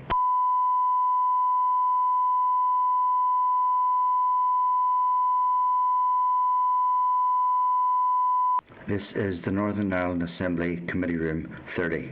This is the Northern Ireland Assembly Committee Room 30.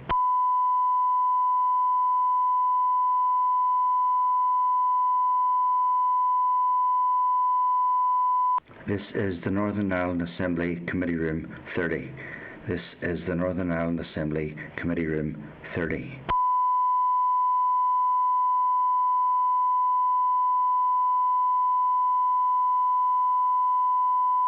This is the Northern Ireland Assembly Committee Room 30. This is the Northern Ireland Assembly Committee Room 30.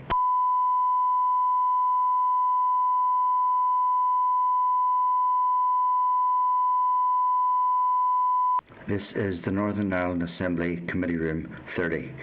This is the Northern Ireland Assembly Committee Room 30.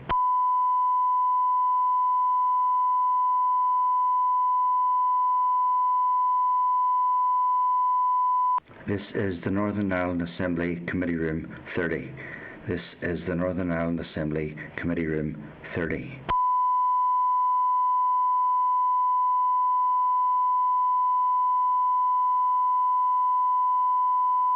This is the Northern Ireland Assembly Committee Room 30.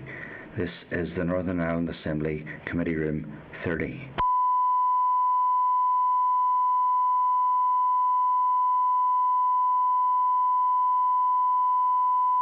This is the Northern Ireland Assembly Committee Room 30. This is the Northern Ireland Assembly Committee Room 30.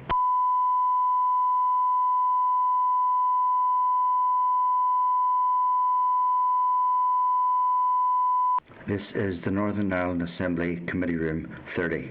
This is the Northern Ireland Assembly Committee Room 30. Okay, members, thank you for your time indulging us in this. I just want to make sure that we get through this, and just to be clear to members that we have now only got, and I just want to check this, Sinead, Rachel, Gemma, Peter, myself and Robin. Now Robin's out of the room at the minute, he's coming back, all right? And we just need to keep quorum so that we can get through this. So this is agenda item 8 in relation to the Justice, Sexual Offences and Trafficking Victims Bill and the formal clause-by-clause consideration. Pages 375 to 455 of the pack, and also 3 to 62 and 108 to 196 of the table pack gives us all the relevant papers, including the clerk's memo setting out the committee position on each of the clauses of the bill and the department's amendments. This was also emailed to members yesterday. The committee sought further information and clarification from the department on the request by the Information Commissioner's Office that clause 8.5 is reworded to more clearly indicate that the list is not inexhaustive. Officials have consulted with the Legislative Council and have confirmed that the list referred to must be construed as non-exhaustive. In their view, the current wording where include in particular is used in clause 8.5 leaves no doubt as to the nature of the list, and no amendment is necessary or desirable. They are, however, content to make an addition to the wording of the relevant section of the EFM to make it clear that the list is not exhaustive, and the relevant correspondence is at page 108 to 109 of the table pack. And in light of the further clarification provided by the department and the undertaking to make an addition to the EFM, are we content with clause 8 as drafted? Agreed. Agreed. As well, also to remind members that the committee also agreed to provide the department with the summary evidence received by the committee, highlighting the key points raised in relation to the bill. For any further written comments the department wished to provide on those issues covered during the oral evidence sessions, along with its position on those issues that were not discussed. The department's response to the summary of the evidence table was received yesterday, and it's at pages 112 to 196 of the table pack. This was also emailed to members yesterday. The department has advised that the points recorded in the summary table have also been addressed in recent correspondence to the committee or by officials when giving oral evidence on the bill. The committee has briefly considered the 5 amendments to the bill that the department intends to bring forward, apart from the amendment regarding abuse of trust, which the committee has agreed to amend. Members have indicated that while they are content to support the principle of each of the amendments, they have not had sufficient time to consider the text of the amendments in detail, seek the views of key stakeholders, and carry out adequate scrutiny regarding any gaps or implications. It was therefore agreed that the committee would note these departmental amendments, which cover the new clause covering consent to serious harm for sexual gratification is no defence, an amendment to extend existing revenge porn provisions to include a threat to disclose, an amendment to clause 15 to include the exclusion of the public from appeal hearings against conviction or sentence in serious sexual offence cases in the Court of Appeal, an amendment to create a new offence of non-fatal strangulation or asphyxiation. The committee also agreed to provide the text of the amendment to the PSNI, the PPS, the Law Society and the Bar for views and comments. As the committee has agreed to note the 4 departmental amendments, questions will not be put on them or on the associated amendments to Clause 7, Clause 21, Schedule 3 and the long title during the formal clause-by-clause consideration. The concerns and views expressed by the members on the various committee amendments will be reflected, however, in the committee report on the bill. The committee will now undertake its formal clause-by-clause consideration of the Justice, Sexual Offences, Trafficking and Victims Bill and the relevant proposed amendments. Just to inform members that I will proceed through the clauses of the bill in order and put the question formally. Advise members that where there are amendments to a clause, I will put the question on the amendment first. Where no amendments have been proposed and no issues have been highlighted, I will seek the agreement of the committee to group these particular clauses when putting the question. The question on each amendment the question on each amendment that introduces a new clause to the bill will be put at the relevant point. So I trust that that parable has been understood. I'm trying to make it as concise as I possibly can. I do appreciate your help in us trying to methodically work our way through this. Clause 1, voyeurism, additional offences. Just to remind members that the committee has agreed to bring forward 2 amendments to Clause 1 to remove the banter defence. So I put the question, is the committee content with the amendments to remove the banter defence? Agreed. Agreed. Agreed. And I put the question, is the committee content with Clause 1 subject to the amendments proposed by the committee? Agreed. Agreed. And of course the new provision to provide for an offence of so then there's the new provision to provide an offence of cyber flashing. The committee has agreed to bring forward an amendment to provide a new offence of cyber flashing. Can I put the question, is the committee content with the amendment to insert a new clause to provide an offence of cyber flashing? Agreed. Agreed. But the question that the committee recommends to the Assembly that the proposed new clause be added to the bill. Agreed. Agreed. Clause 2, sexual grooming pretending to be a child. Can I put the question to the committee, is it content with Clause 2 as drafted? Agreed. Agreed. New provision to extend the scope of abuse of position of trust of a child offences. Just to remind the members that the Department has provided the text of an amendment to extend the scope of abuse of position of trust of a child offences to include certain activities carried out in sports and faith settings. And I'm going to put the question, is the committee content with the amendment proposed by the Minister to insert a new clause to extend the scope of abuse of position of trust of a child offences to include certain activities carried out in sports and faith settings? Agreed. Agreed. Put the question that the committee recommends to the Assembly that the proposed new clause be added to the bill. Agreed. Agreed. Clause 3. Miscellaneous amendments as to the sexual offences and Schedule 2. The committee has agreed to bring forward an amendment to Clause 3 to make it clear that payments may be something other than financial. And I put the question, is the committee content with the amendment to make it clear that payments may be something other than financial? Agreed.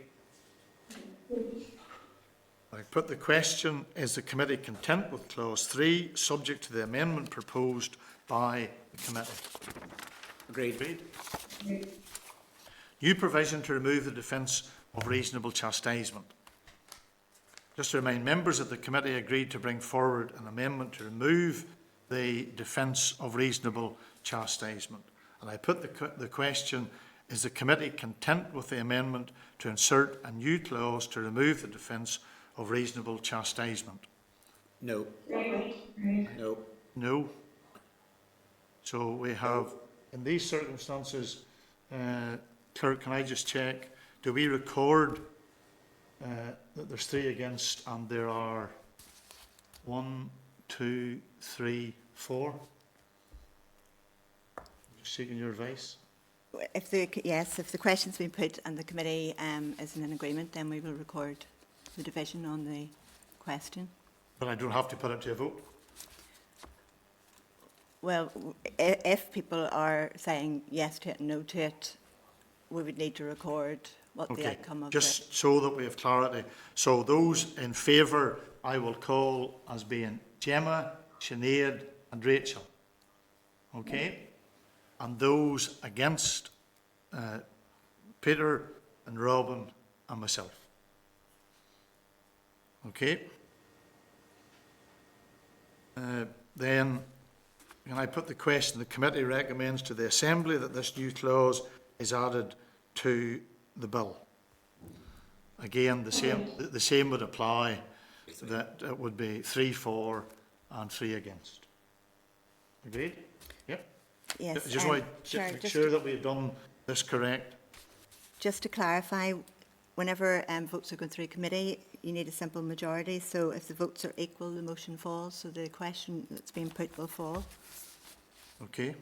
As members aware, just so that again, everybody is aware that that is the case.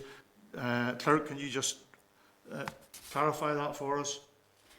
When a question is put, the question requires a simple majority to pass. So if the votes are equal, the question or the motion that's been put will fall.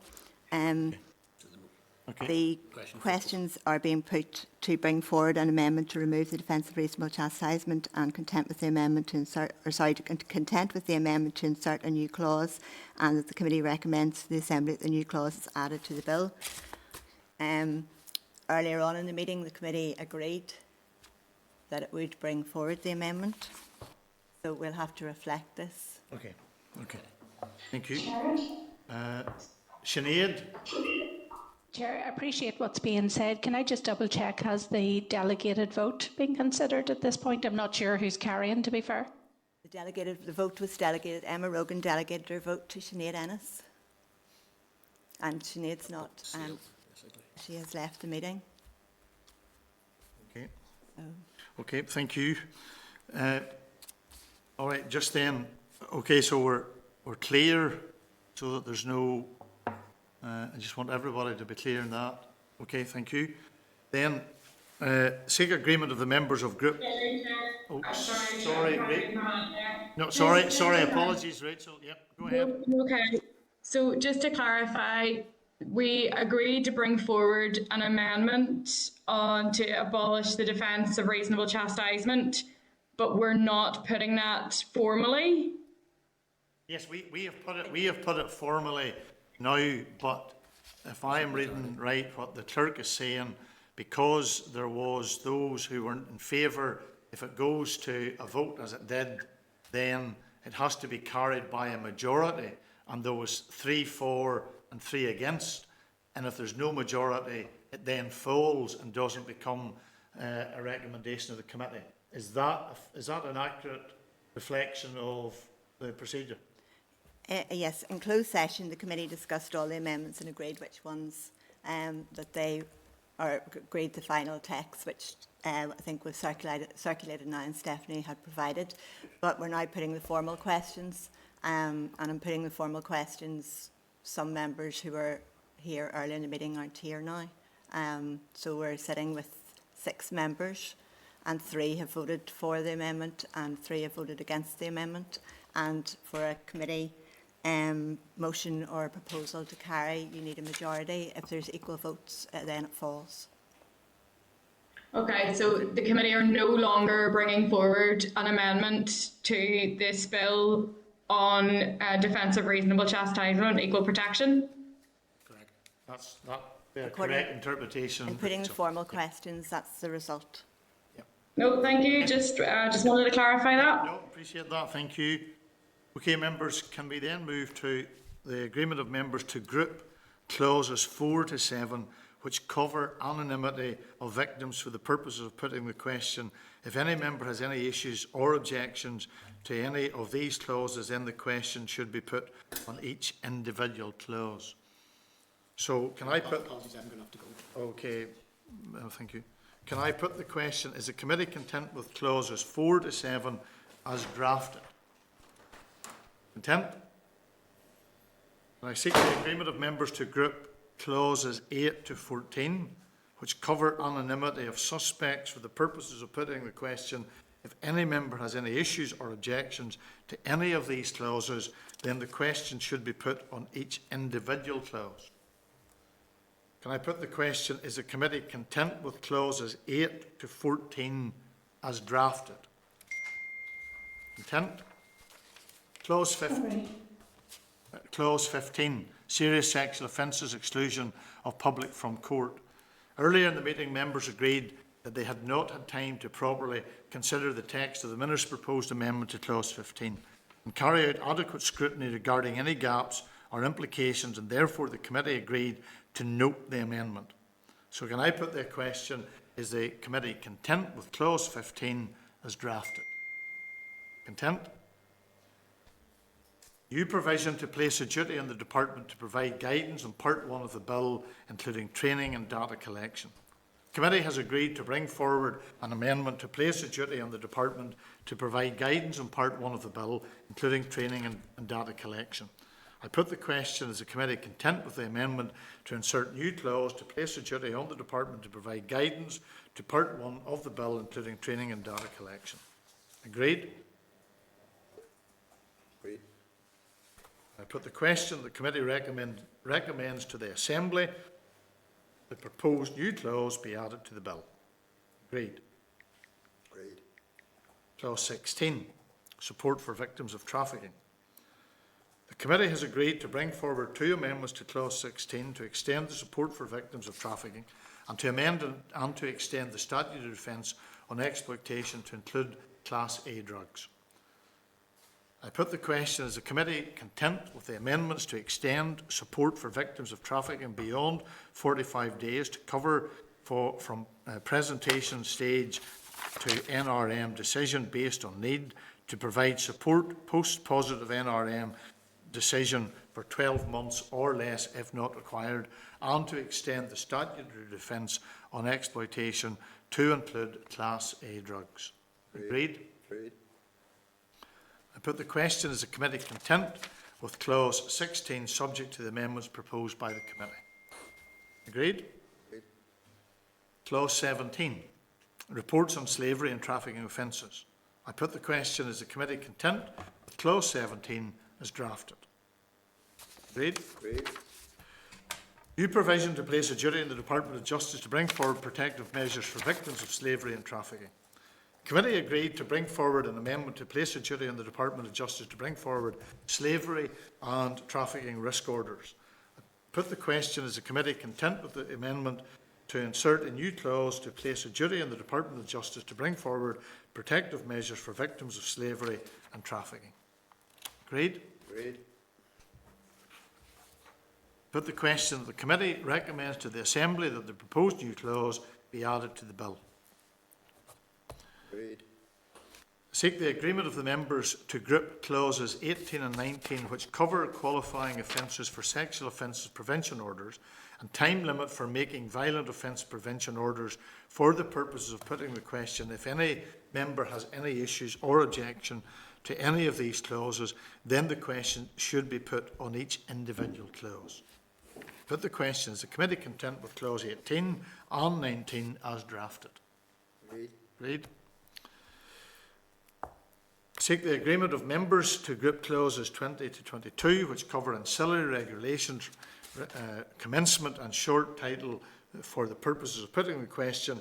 If any member has any issues or objection to any of these clauses, then the question should be put on individual clauses.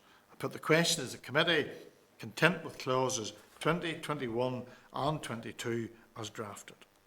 Agreed. Schedule 1. Consequential amendments, voyeurism, additional offences. I put the question, is the committee content? Schedule 1 as drafted. Agreed. Agreed. Schedule 2. Miscellaneous amendments to the sexual offences. I put the question, is the committee content with the Schedule 2 as drafted? Agreed. Agreed. Schedule 3. Offences of breach of anonymity, providers of information, society services. Put the question, is the committee content with Schedule 3 as drafted? Agreed. Agreed. Long title. As this is the end of the clause-by-clause consideration of the bill, the committee must now consider the long title of the bill. I put the question, is the committee content with the long title of the bill? Agreed. Agreed. Members, can I thank you for your cooperation and inform you that the draft report in the bill is being prepared for consideration and agreement at our meeting on the 27th of January. Thank you for your help in relation to that matter. Just want to check, Kristen, is that for now or that for at the very end? The end. At the very end. If we keep Okay. it quorum. Yeah, I if we just keep go back quorum. into my agenda item. So that covers agenda item 8. And we now go to agenda item 9, which is the January monitoring round 21-22 additional information. Members, you'll find at pages 457 to 490 the meeting pack, the relevant papers, and following an oral briefing from the department officials at our meeting on the 19th of December and on the January monitoring, the committee requested further information from the department on a range of issues. The department has provided a breakdown of the reduced resource and capital requirements for the Gillen report, also along with the information on vacant posts, details of progress that has been made to the implement and the recommendations and forecast spend for 22-23. Further information has also been provided on legacy funding and on the easements in Resourcedale, ring-fence COVID funding, EU exit funding and Capital Dale. The Department also provided copies of the January monitoring forms which were submitted to the Department of Finance. It has also indicated that Resourcedale bids were revised downwards in light of an urgent exercise in relation to funding for Omicron support, and that a further 285,000 Capital Dale easement has been identified, which will be surrendered in the January monitoring. So it's to seek the views of members of whether you're content to note the response or whether you require any further information or clarification. Item 10. The proposals to reform rehabilitation periods in Northern Ireland. And members, there's I need your indulgence on this, because this has been an issue that has been running on, I understand, for some time. So I'll endeavour to go through this so that we get clearly what has happened here. and that's found at pages 492 to 557 of the meeting pack. The committee considered the proposals by the Department to undertake a consultation on proposals to reform rehabilitation periods in Northern Ireland in December 2020. The committee requested further information on the consultation period and stakeholder engagement, following what it agreed that it was content for the consultation to take place and to consider the matter further when the results and the proposed way forward were available. Department officials were due to provide an oral briefing on the outcome of the consultation, which closed on the 12th of March, which closed on the 12th of March 2021, at the committee meeting on the 17th of June 2021. But this was cancelled due to officials needing more time to consider the consultation responses while working on the Justice, Sexual Offences and Trafficking Bill. Department has now provided a written briefing paper on the outcome of the consultation and proposed a way forward, and a copy of the consultation report and a summary responses dated the 27th of October 2021. Following consideration of the responses to the consultation, the Minister considered 4 options developed by officials and has concluded that a hybrid scheme with fixed upper limit of a conviction for any offence of up to 10 years imprisonment is the model to be progressed. The rationale for the Minister's decision is outlined in the written briefing paper. This option was not offered as a model for illustration purposes in the consultation document. So the Department has submitted a proposal for a statutory rule which will be subject to a draft affirmative resolution to amend Article 6 of the Rehabilitation of Offences Northern Ireland Order 1978 to introduce the reformed rehabilitation periods. Now, the question for members is whether we are content to note the results of the consultation and the proposed way forward, or whether any further information or clarification is required in writing or by way of an oral evidence session. And just to maybe put this in some context as well, that if an oral evidence session is required, we'll schedule that for February. And I do think that it would be certainly my advice to the committee, given the way that this has sequenced out, so that the committee has all the relevant information at its disposal before it can make a decision in regards to a statutory rule, that I would suggest that we would have an oral evidence session from the departmental officials, and it's scheduled to provide us as the committee members an opportunity to explore the results and the preferred options further. But I am in the hands of the committee in regards to that issue. Are we content that, and I know it puts pressure on us and on our officials, but I just think the way that this is, it hasn't sequenced out the way that it normally would, and I think it would be better if we had an oral evidence session at some stage to go through this particular matter. Agreed? Agreed. Okay. I think as well, I think that covers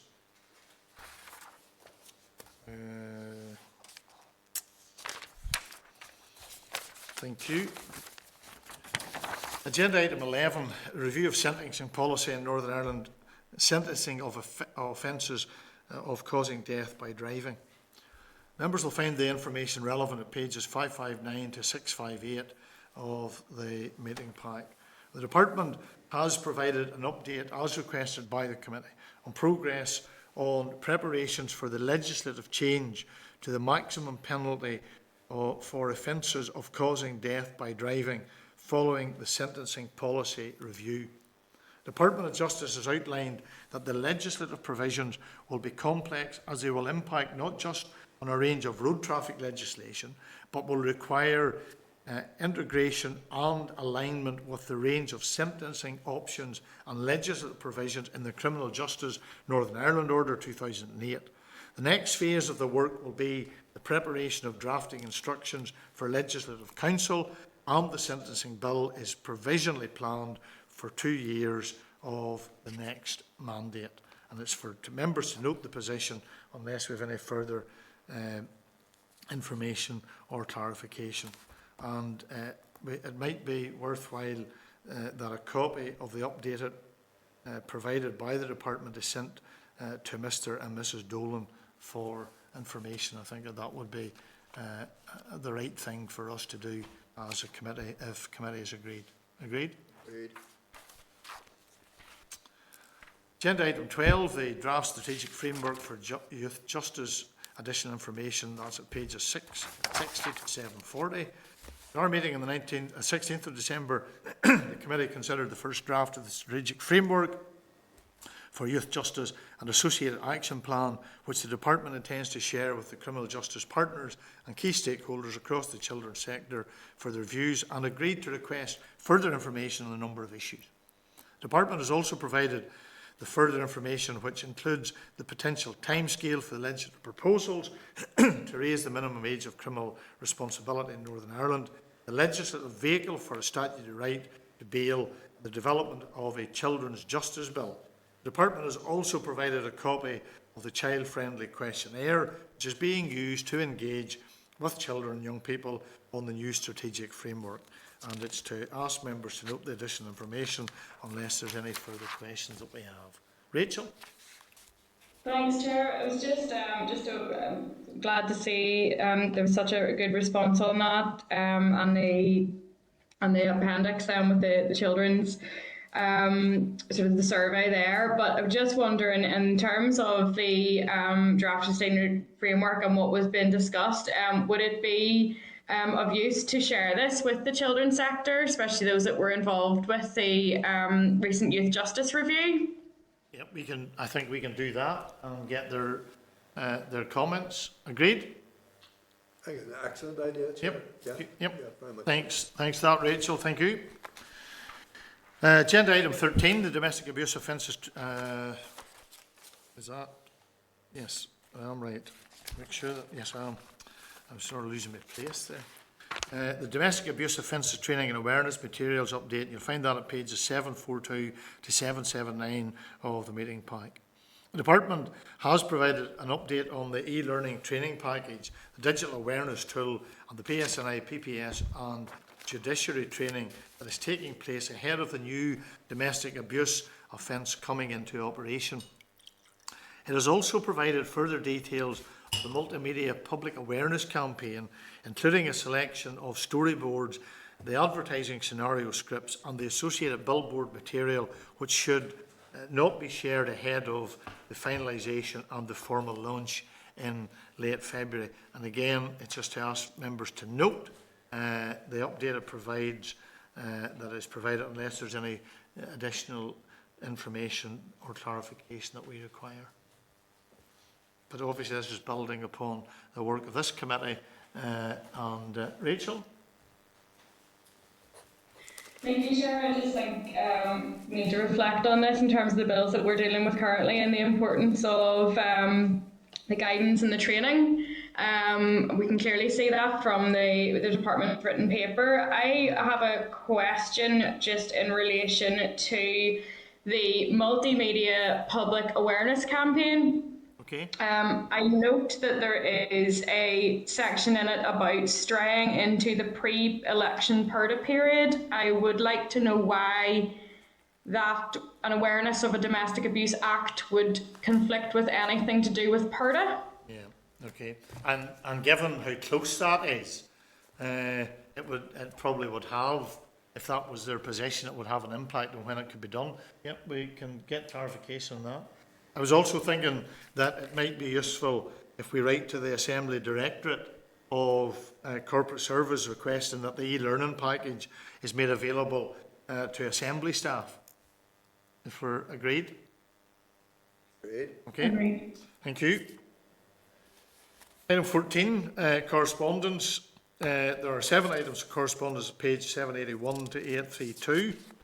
And I'm just going to draw your attention to one of the items, and members will have an opportunity to comment on any of the others. Item 14.8 is at pages 820 to 832. and it's a briefing paper from Dr. Lowe setting out further details of his proposal to introduce a bespoke version of the PREVENT strategy currently operating in Britain to reduce hate crime and sectarianism in Northern Ireland. At our meeting on the 16th of December, the committee agreed to request the briefing paper and to inform its consideration of the request by Dr. Lowe for a meeting to discuss his proposal. And what I think would be useful on this one is if in the interim, until we decide what we actually want to do with this piece of information, is if we could get the response from the department in regards to Dr. Lowe's paper, and then we would have a reasonable holistic view before we would decide as to when we could possibly have an informal discussion with Dr. Lowe. Are we happy that that would be a way forward? Agreed? Okay, thank you. And then ask members, are you content to action the rest of the items of the correspondence as set out in the cover sheet? Agreed? Agreed. Any other business? Any other business a member wants to raise? Gemma?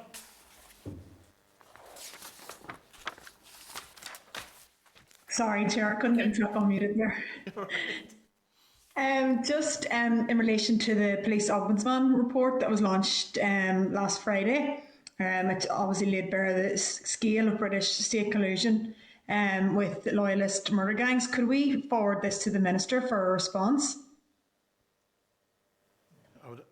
I have no difficulty in doing. I would assume that the Minister would be in possession of that, but yes, happy that that's done, because I think we need to get to the bottom of all the collusion that happened, and it would be lovely to see laid bare all those who were state informers, both those who were either involved in the security forces or those associated with parties and illegal organisations, because Northern Ireland seems to have been riddled and there was more informers in Northern Ireland than those allegedly in the security services. So certainly happy to send it on to the Minister. Can I just, before we go, one item that I want to bring to your attention, members, and that is a plea, and it really is on behalf of our staff here in the Justice Committee. The staff are preparing the report on the Justice Bill that we have just gone through, which must be considered and agreed at our meeting on the 27th of January. And it's obviously therefore the main priority for the committee at this time. The next priority is the draft budget, as we have already discussed with the officials, and the committee is due to hear from the Youth Justice Agency next week. However, staff sickness in the committee team means that capacity to work on other items of business is very limited at present, and it may therefore be necessary to only schedule items of business for next week which are essential. And the clerk will evaluate the position again on Monday. But having had a discussion with the clerk and being made aware, we have a very small team, and there is a sickness already that has been for a few months. There's an additional sickness, and that is putting extreme pressure on the remaining staff. So if we could just have your indulgence, and we will give you an update, and even if needs be, I'll write to you individually as committee members on Tuesday or Wednesday, so that we are not putting any more undue pressure, but we prioritise the bill and the budget. And that almost sounds alliteration, and for a preacher that's not a bad thing, but the bill and the budget are those two priorities that at this minute in time we have to focus on. Are you happy enough that is the way that we proceed? And I will give you an update as early as I possibly can next week. Yeah. Okay. Thank you. And then, members, the last item is the date and time of our meeting. The next meeting of the committee will take place on Thursday, on 27th at 2 p.m. in the Senate chamber here in Parliament Buildings. And can I thank members for your help? Thank you to the staff, to Stephanie, and to everybody in getting through a considerable amount of business this afternoon. And I wish you well for the rest of the evening. Thank you very much. Thank you. Thank you.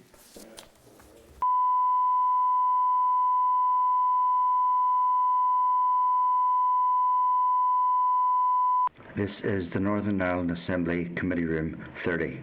This is the Northern Ireland Assembly Committee Room.